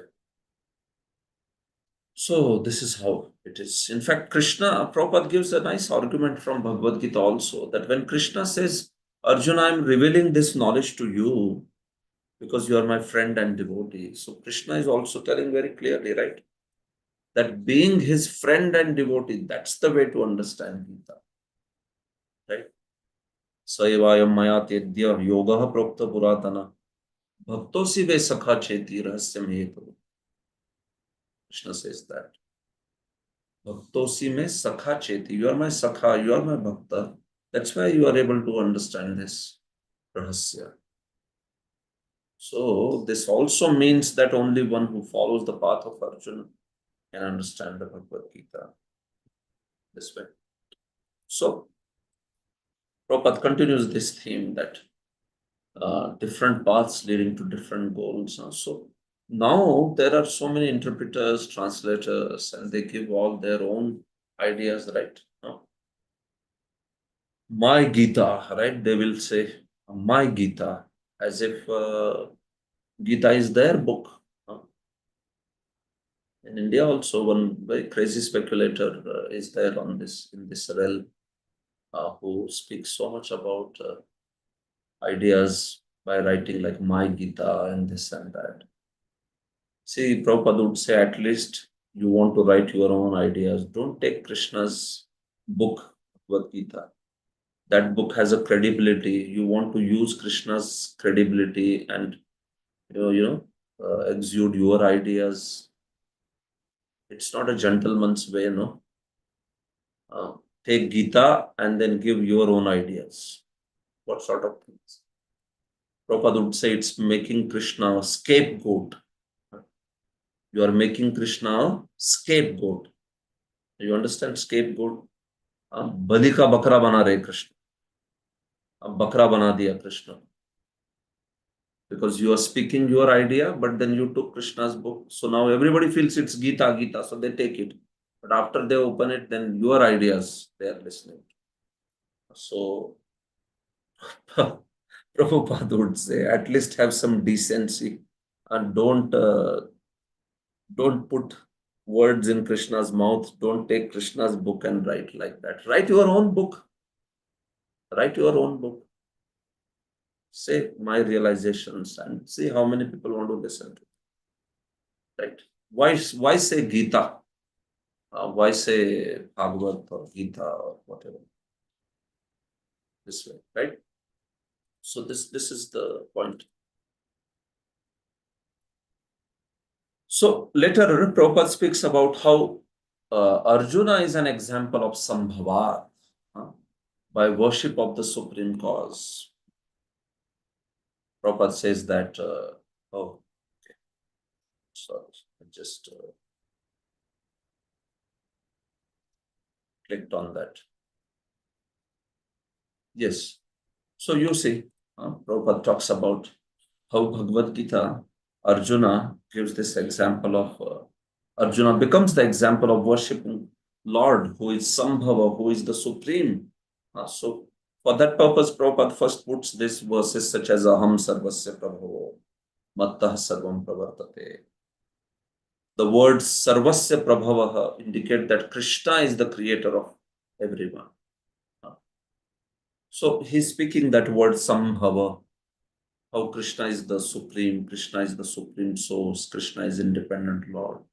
And for that purpose, he's quoting all these Atharva Veda, Narayana Upanishad. These are nice references. You can read them and remember them. How in the beginning of creation, only Lord was there, nobody else was there. There was no Brahma, there was no Shiva, no one was there. Only the Narayana was there. Like that. So all those ideas are to explain how Krishna is Sambhava. And then that's why Arjuna worshipped the Lord. You see, before hearing the Bhagavad Gita, Arjuna was disturbed by the material whirlpool, by his affection for his family, society, and community. Thus, Arjuna wanted to become a philanthropic, non-violent man. But when he became Buddha by hearing the Vedic knowledge, changed his decision and became a worshipper of Lord Krishna. That is Sambhava, isn't it? He worshipped Lord Krishna. and then he achieved a result by that. Those who did not achieve Lord Krishna, worship Lord Krishna, they achieved a result by that, right? Even the destination of various soldiers in the battlefield of Kurukshetra was different. Those who fought on the side of Kauravas, they only achieved heaven because it is a Dharma Yuddha. But those who were fighting on the side of Krishna, those who served Krishna and sacrificed for Krishna their lives out of love and affection. So such personalities were blessed by the Lord to enter into his own abode. Those who died looking at beautiful face of Krishna, but they had negative feeling that only because of Krishna we lost the battle or something like that. So they died, but they were thinking negatively about Krishna. Such beings, Vishwanath Chakravarti says, they achieved Brahman. They went and merged in Brahman. Just like a demon, when Krishna kills a demon, then they merge into impersonal Brahman, the effulgence. So similarly, for those who died looking Krishna's lotus face, but those who were unfavorable, they achieved destinations such as Brahmajyoti.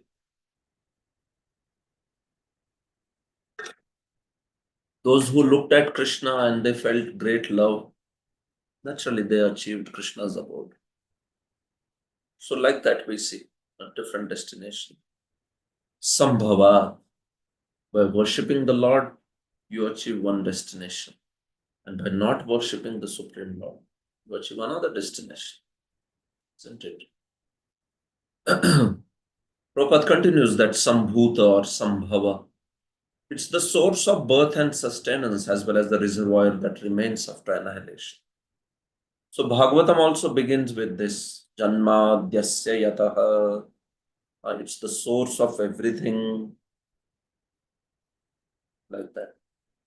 So we should worship that personality who is source of everything. Why to worship someone who is not capable, not worthy, right? This is such a thing, right? See, our life is so valuable. Why should we waste it in serving a person who is not of worth caliber? Like this was one of the statements which gave me a lot of conviction when I wanted to join ashram, join Krishna consciousness, and then also join ashram. That do I want to give my life for someone, serving someone who is not worth serving? Or do I want to give life for someone who is worth serving? So that's how a devotee is, right? Whether grahasthashram, whether brahmacharya, that doesn't matter. That is okay. But a devotee wants to serve the person who is worthy of service. Material world may glorify the materialistic personalities and so-called, these actors and actresses and beauty queens and, rich people. And people might feel like, oh, we are associated with this person and that person. But actually, most of the times, those guys, right, they are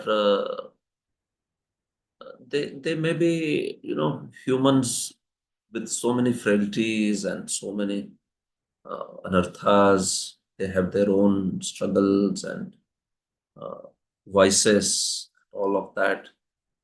So they may be very big in the material world, but are they Sharanya? Are they worth taking shelter?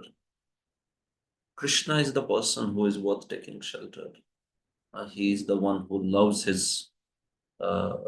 loves his servant, loves his whoever loves him. He also reciprocates in the best possible manner.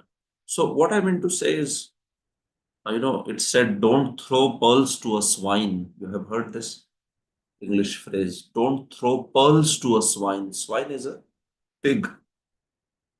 So if you put pearls in front of a pig, what will the pig do? The pig may just go and smell, no? Like that, and then may think that, okay, this is not that delicacy which I like. But, so leave it.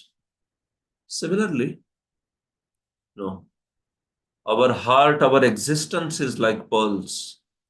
So we don't give this heart to someone who is not capable, who is not worthy of getting such a love. So who is worthy? Krishna is that worthy person. Vaishnavas are those worthy people. Guru Maharaj, uh, superiors, Vaishnavas, they are the worthy people. They are the ones who should rule our heart. They are the ones whom we offer our time and energy and everything. Not the materialistic people of the world. We may give time for them only to preach Krishna consciousness to them, only to attract them to Krishna consciousness, but not that we relish their mundane activities or we get impressed by them. There's nothing so much impressive in the material world. It's just impressive for some time. You just wait and it will lose all its charm. Uh, in material world, nothing stays. All those great, powerful people, right? Boxers. There was this Mike Tyson when I was a child. He was a huge, big boxer and such a knockout boxer, Mike Tyson. But then what happened? Within few years, he was knocked off. And then anybody started beating him. Became a very, very common boxer because that's how material world is. And then somebody who defeated him, he also got defeated by the younger boxers. And then that's how it is. So that's it. That's the nature of material world. Nothing survives here unlike that. So Krishna is actually the worthy person. Sharanya, Sambhuta, Sambhava, like that. Certainly, half-educated spiritual leaders who are disturbed by the tides of material existence cannot know him. They try to make some compromise by making the mass of humanity the object of worship, but they do not know that such worship is only a myth because masses are imperfect. So that's the point. If we don't have education, then we want to serve the masses, serve the leaders of the masses, asambhuta, asambhava. But will that satisfy? That will not satisfy. It's like pouring the water on the leaves instead of on the root. So we will not be satisfied, the person will not be satisfied, world will not be satisfied. Worship of the mass of humanity by rendering bodily service, which can never be perfect, is less important than service to the soul. That's the thing. Service to the soul is watering the root, right? Proper examples, watering the root or putting the food in the mouth. These are the proper ways by which we can keep the body healthy, keep the tree healthy this way. Prabhupada speaks about what is the way, best way to worship that Lord, Sambhava, Sambhavat. See, he's going systematically. You can capture that, how he's going. We talked about how he first spoke about this whole idea of all paths leading to same goal. It's not a proper idea. Then he started speaking on the aspect of how this knowledge is received through the dhiras. Then he started speaking about how Sambhava worship is done by Arjuna, showed that surrender. What is the best way to do that Sambhava now? He says, the simple way to worship the Supreme Lord in this age of disturbance is to hear and chant about his great activities. So, the best process, Sankirtana, Hare Krishna, Krishna Krishna, Hare Hare, Hare Rama, Rama Rama. So if we do practice this process, that's the best way. That has the maximum impact. So then we don't have to, hear this word jugglery of these people where, right? So much of prajalpa these days, no?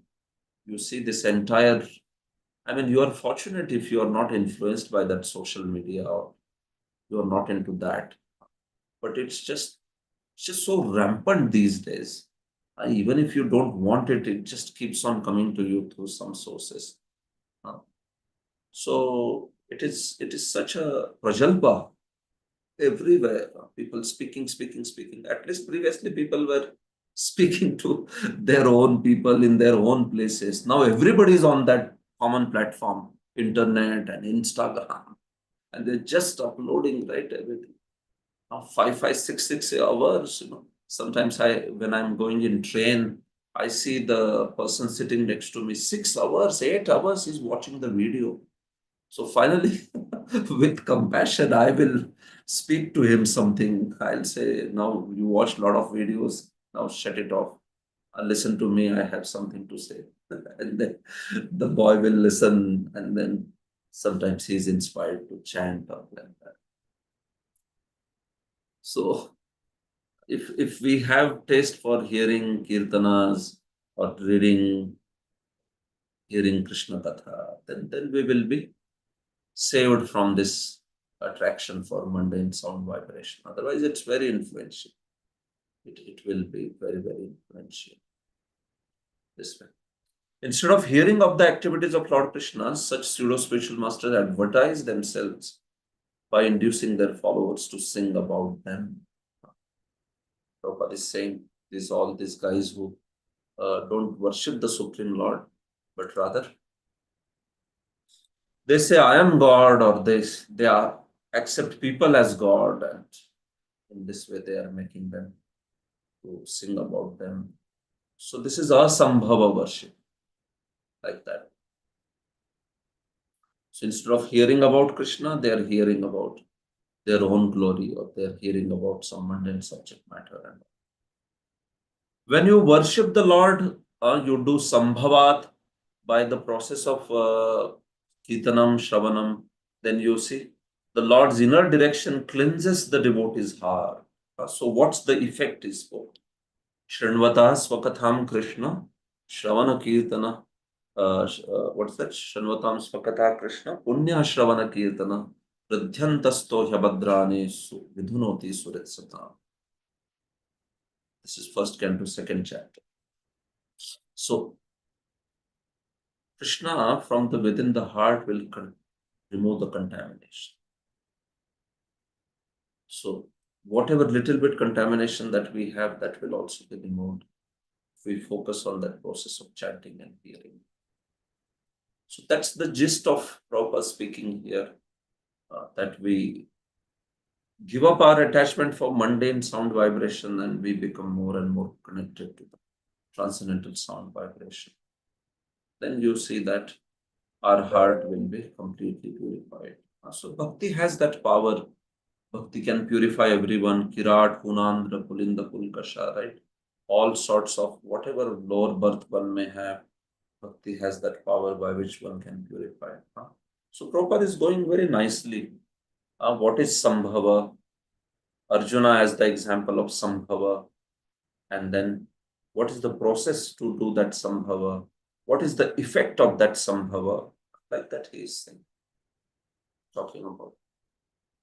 When one attains Brahminical qualification, he becomes happy and enthusiastic to render devotional service. Automatically the science of God is unveiled before.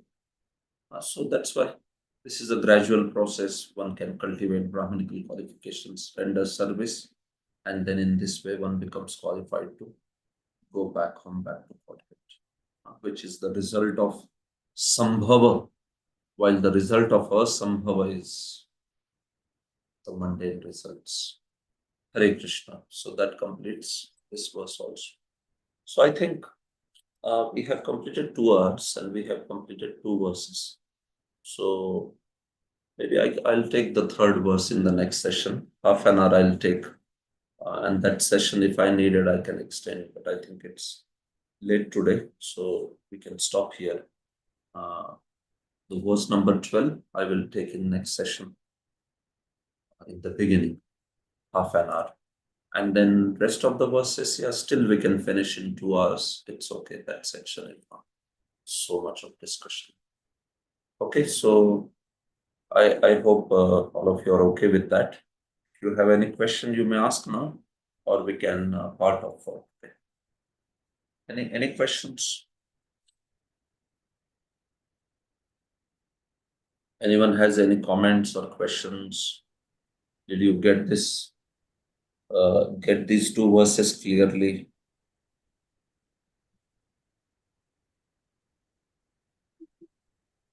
Thank you, Prabhu. Thank you so much, Prabhuji. All right. Prabhu, And there is this sorry. third verse remaining. Half an Yes, hour it yes, will yes. take. So I think we'll do it on Friday. Sure, Prabhuji. I was sitting with our camp devotees, Prabhuji. So, because they wanted a Hindi, so they also heard Prabhuji. And we are very grateful to you, Prabhu. We know that's very late for you in India, maybe 11:30 plus now. 11:30. So, yes, Prabhuji. So sorry for that, No, that's Prabhuji. okay. That's okay. Okay. That we had decided, no, these two sessions will do. So no issues, no problem. So Sometimes Friday, because of studies, I extend and sleep at around 12 o'clock and then get up at 4 and make it for. So sometimes I do that. So otherwise, thank yeah, you, Prabhuji. Thank you so much, Prabhuji. तो एक प्रभु एक प्रश्न यहाँ पर है प्रभु जी पूछ please बताइए हरे कृष्ण धन्यवाद प्रणाम प्रभु जी धन्यवाद प्रणाम। प्रभु जी ये जो अभी जो अल्पसंख्यक हो गए चाहे भगवान ऋषभ देव के जो अनुयायी जहाँ से हमारा जो उनके अनुयायी जो जैन धर्म या बौद्ध धर्म समथिंग हो गए बिल्कुल तो बिल्कुल। प्रभु जी तो फिर ये जो है तो इनको हम किस प्रकार समझ सकते हैं प्रभु जी फिर ये क्या स्थान को बोलता है मतलब क्या इनको जैसे बोले तो इनका उद्देश्य क्या रहता है प्रभु जी और ये कहाँ जाते हैं जैसे कि प्रभुपाद जी ने अभी उदाहरण दिया प्रभु जी की जो रेल है जहाँ पे हम ट्रेन जहाँ का टिकट लेंगे उसी गंतव्य पे पहुंचेंगे तो फिर प्रभु जी ये लोग तो निराकार या तो साकार को ये तो मानते नहीं तो फिर ये लोग का गंतव्य क्या है प्रभु जी? देखिए ब्रो, और जैसे जैन मार्ग है तो वो नास्तिक मार्ग है। हाँ, नास्तिक इसलिए क्योंकि वो वेदों को नहीं मानते। हाँ, बौद्ध, जैन और चारवाक, ये तीन नास्तिक मार्ग है। तो चूंकि वो वेदों को नहीं मानते हैं और फिर अभी डिपेंड भी करेगा कि कोई जैन धर्म में निर्भर करेगा कि कितने हद तक और किस प्रकार के कंसेप्शन से, किस प्रकार के मानसिक भाव से वो जी रहा है। जैसे मेरे मित्र है एक, जो कि एक कंपनी में काम करते हैं, तो वहाँ के उनके काम, मतलब जहाँ काम करते हैं उसके ओनर एक बहुत बड़े जैन उद्योगपति है। तो मुझे एक बार मिलाने को लेके गए वो।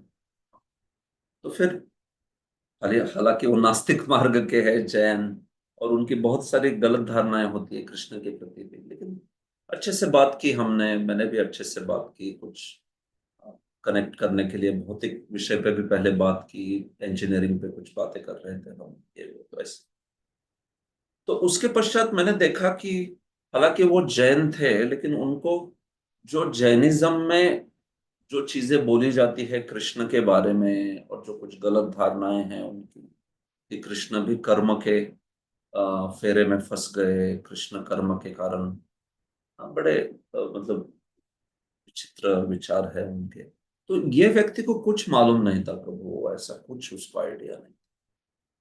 वो बहुत सहृदय था, अ, बड़ा खुद भी थोड़ा सा तपस्या करता था जीवन में, व्रत तपस्या आदि में जैन बड़े अच्छे हैं, जैन लोगों में स्वभाव होता है। वो बहुत बड़ा दानी भी है वो।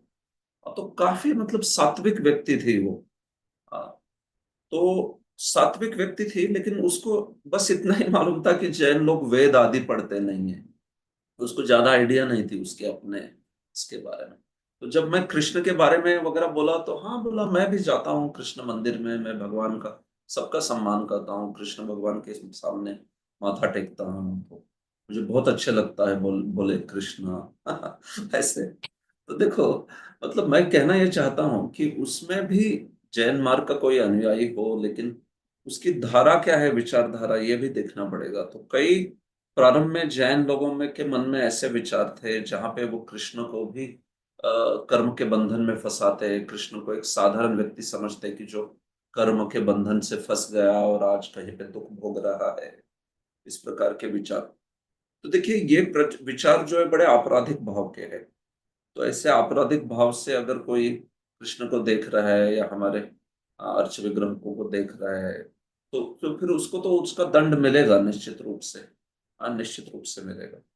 लेकिन अगर वैसा कुछ नहीं है, व्यक्ति बस अज्ञानी है और जिस प्रकार की सात्विकता वो जीते हैं, तो एक सात्विक जीवन शैली है एक्चुअली जैनों की, देखा जाए तो काफी हद तक। तो वो सात्विक और थोड़ी राजसिक भी, बट सात्विकता है उनमें, आप कई प्रकार से देखो, तपस्या, नैतिकता, ये सब चीजें को मानते हो बड़े अच्छे से, पालन भी करते हैं काफी बात स्ट्रिक्टली। तो एक कह सकते हैं, प्रभुपाद जी कहते हैं कन्वर्सेशन के, ऐसे लोगों को कुछ सात्विक डेस्टिनेशन, गंतव्य मिलता है। हाँ, तो सात्विक गंतव्य मतलब कुछ ऐसे परिवारों में जन्म मिलेगा जो कि धनी परिवार है या फिर थोड़े धार्मिक परिवार है, और फिर हो सकता है वहां पे उनको कृष्ण भक्ति के लिए अनुकूल वातावरण आदि प्राप्त हो गए, या तो कुछ सात्विक प्रकार का डेस्टिनेशन इन लोगों को मिलता है, अगर वे आउटराइटली सीधे सीधे वे धार्मिक मतलब आपराधिक नहीं, अपराध नहीं कर रहे, वेदों की भत्सना नहीं कर रहे, ऐसा है तो। अगर वेद की भत्सना कर रहा है कोई, निंदा कर रहा है वेद की, कृष्ण की निंदा कर रहा है, तो फिर तो ऐसे व्यक्ति को कृष्ण जैसे कहते हैं, ये यथा माम प्रपद्यन्ते, निश्चित वे दंडित तो करेंगे। लेकिन चूंकि इन लोगों के गंतव्य पे ऐसे बहुत कुछ किसी ने विचार बोला नहीं है हमारे आचार्यों ने कि भाई कहाँ जाते हैं एग्जैक्ट, इसलिए कुछ बेसिक प्रिंसिपल बोले कि हो सकता है उनको एक सात्विक गंतव्य मिले, आदि आदि। ठीक है,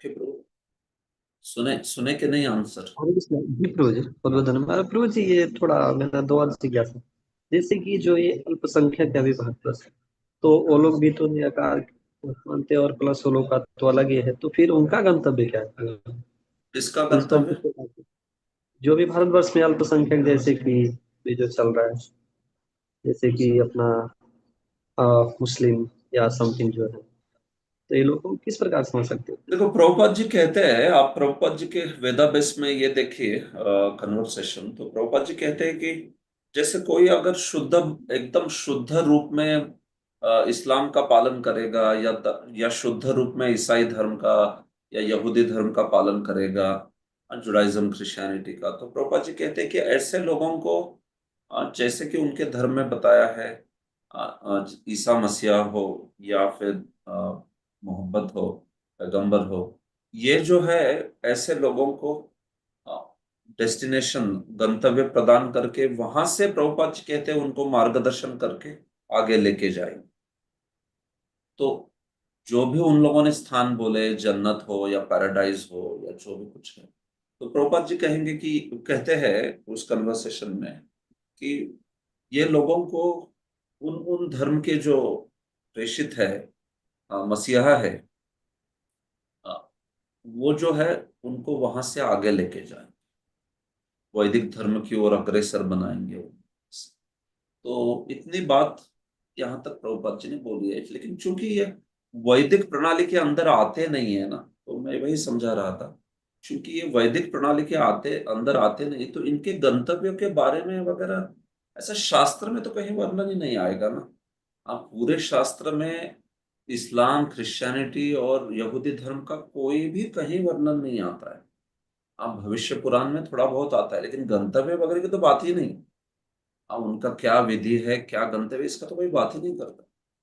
भक्ति विनोद ठाकुर अपने ग्रंथों में थोड़ा बहुत करते हैं इसके बारे में, और फिर वो वहां पे ये यही इसी प्रकार की चीजें समझाते हैं कि उनको जो भी कुछ प्रॉमिस उनके मैसेंजर ने की है, उनके मसीहा ने की है, उसको लेके वे उनको वहां से आगे बढ़ाते हुए लेके जाएंगे, अगर वो शुद्ध शुद्ध रूप में उस धर्म का पालन कर रहे हैं। तो आजकल तो क्या है, कितना अशुद्ध है वो, हिंदू भी अशुद्ध हो गए और ये भी लोग अशुद्ध है, तो उसमें कई सारे विचित्र चीजें आ गई, गलत चीजें आ गई। हाँ, तो वो तो शुद्ध रहा ही नहीं, तो फिर तो और भी मुश्किल है, कहना क्या है। कम से कम वैदिक शास्त्र में कैसे मूल शास्त्र है, इसकी वजह से आप बता तो सकते हो कि सही चीज क्या है। लेकिन इन ग्रंथों में तो सही चीज बोलना भी बड़ा मुश्किल हो गया है, कि क्या सही है क्या गलत है, बता ही नहीं सकते वो कई बार। ये सारे पहलू भी हमें देखने पड़ेंगे। ठीक है ब्रो। ओके, और कोई कुछ पूछना ठीक है चाहेगा? प्रभु जी। प्रभु जी एक yes, last, okay okay, thank last, you प्रभु जी। लास्ट बोलिए।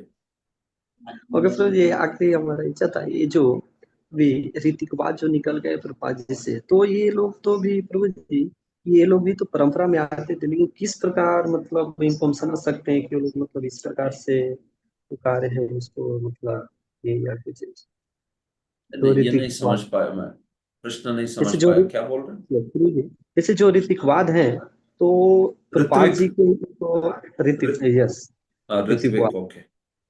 तो ये प्रभुपाद जी से मतलब भी मतलब उनके मतलब अनुयायी या उनके निर्देश में जैसे मान के चले तो परंपरा प्राप्ति, मतलब परंपरा से ही वो भी मतलब स्वर्णों के माध्यम से वो लोग जाते हैं, लेकिन वो फिर वो किस प्रकार से रीति रिवाज मतलब ये हो गए, इसको हम कैसे समझ सकते हैं? हाँ, वो तो आप उसका थोड़ा इतिहास पढ़ लीजिए या सुन सकते हो किसी से, आप चाहिए तो। थोड़ा इतिहास देखिए, उसमें कैसे है कि वो कुछ एक एक दो लेटर्स है प्रभुपाद जी के, पत्र है, उसके आधार पे थोड़ी सी उनकी गलत धारणा हो गई ऋत्विकवादियों की, कि प्रभुपाद जी नहीं चाहते थे कि आगे चल के कोई दूसरे गुरु बने, आदि आदि। हाँ, तो एक दो लेटर्स है, उसके आधार पे वो बातें करते हैं, लेकिन वो एक्चुअली ऐसा है नहीं। उस उन पत्रों के विरुद्ध प्रभुपाद जी ने कई जगह पे, कितनी जगह पे बोला है कि गुरु कैसे बन सकते हैं कोई, और फिर उनके जाने के पश्चात भी अन्य गुरु बनेंगे। प्रभुपाद ने स्वयं 11 लोगों के नाम सजेस्ट किए कि अभी इनको प्रारंभ में गुरु बनाइए, और फिर उसके पश्चात और भी जो भी क्वालिफाइड है गुरु बनेंगे। तो देखिए, एक तो लेटर्स है वो ऐसे जिसको भी बड़ा गलत मीनिंग दिया है, अर्थ दिया है। तो हमारे संस्था में जयाद्वैत स्वामी जी है, परम पूज्य जयाद्वैत महाराज, तो उन्होंने एक अच्छा ग्रंथ लिखा है प्रभुपाद्स ऑर्डर करके, अंग्रेजी में है वो। तो उसमें उन्होंने बड़े अच्छे से समझाया है ये चीजें कि कैसे ये गलत धारणा हो गई इन लोगों की, और कैसे ये हो गया। तो ऐसा है प्रभु, तो जीव को कई बार अन्य अन्य भी इच्छाएं रहती है, तो उसमें कुछ इस प्रकार का मिल गया, एक एक एक्सक्यूज मिल गई है, या पहले से ही कुछ स्वतंत्र विचार रहेगा, स्वतंत्र होने का विचार रहेगा, उसमें कोई ऐसा कारण मिल गया तो उसको लेके फिर पूरा अलग हो गए एकदम। कई बार तो आपको क्या बताएं, भौतिक जगत में देखो, सिद्धांत का भी इतना नहीं होता है कुछ, सिद्धांत से भी ज्यादा पैसा, प्रॉपर्टी ये बातें होती है। मतलब मैं फ्रैंकली कह रहा हूँ कि कई बार ना सिद्धांतों से इतना व्यक्ति को कोई परेशानी नहीं होता है, लेकिन वहां पे दिख जाए उसको कि अरे चलो, हम अलग हो सकते हैं, इतना सारा पैसा ले सकते हैं, इतनी सारी बड़ी प्रॉपर्टी को हमारे नाम कर सकते हैं, इस टाइप के भी भाव रहते हैं बहुत सारी जगह पर।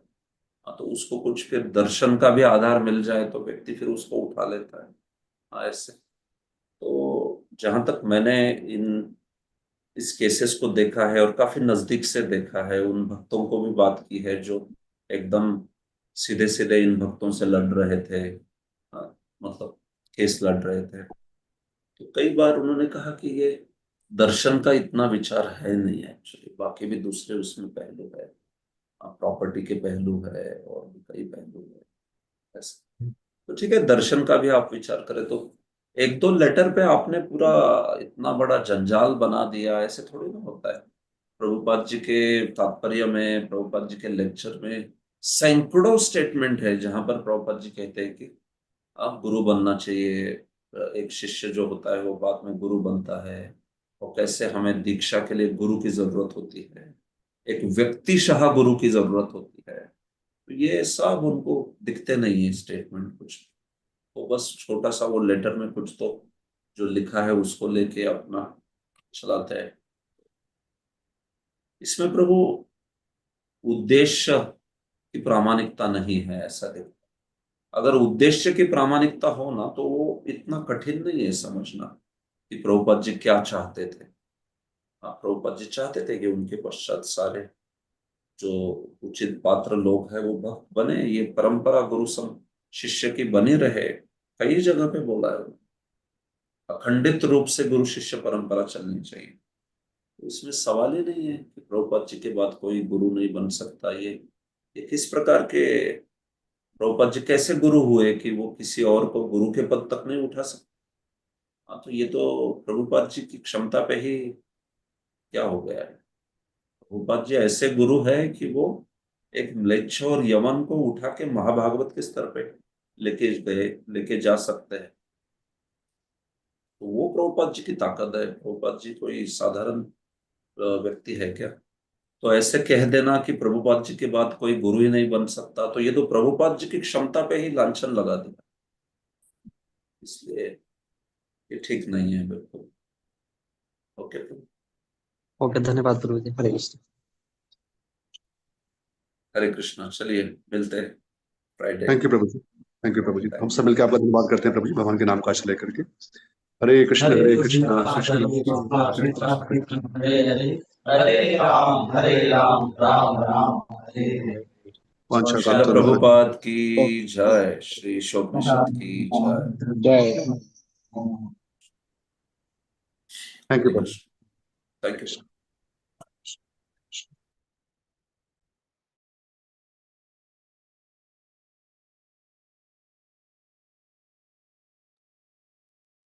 थैंक यू प्रभात प्रभु जी। हरे कृष्णा प्रभु जी। प्रभु, तो प्रभु Friday again we can connect प्रभु जी on the same ID, right प्रभु जी? Friday also. यस प्रभु जी। Thank you so much. Hare Krishna. Thank you प्रभु जी। हरे कृष्ण। धन्यवाद प्रभु जी।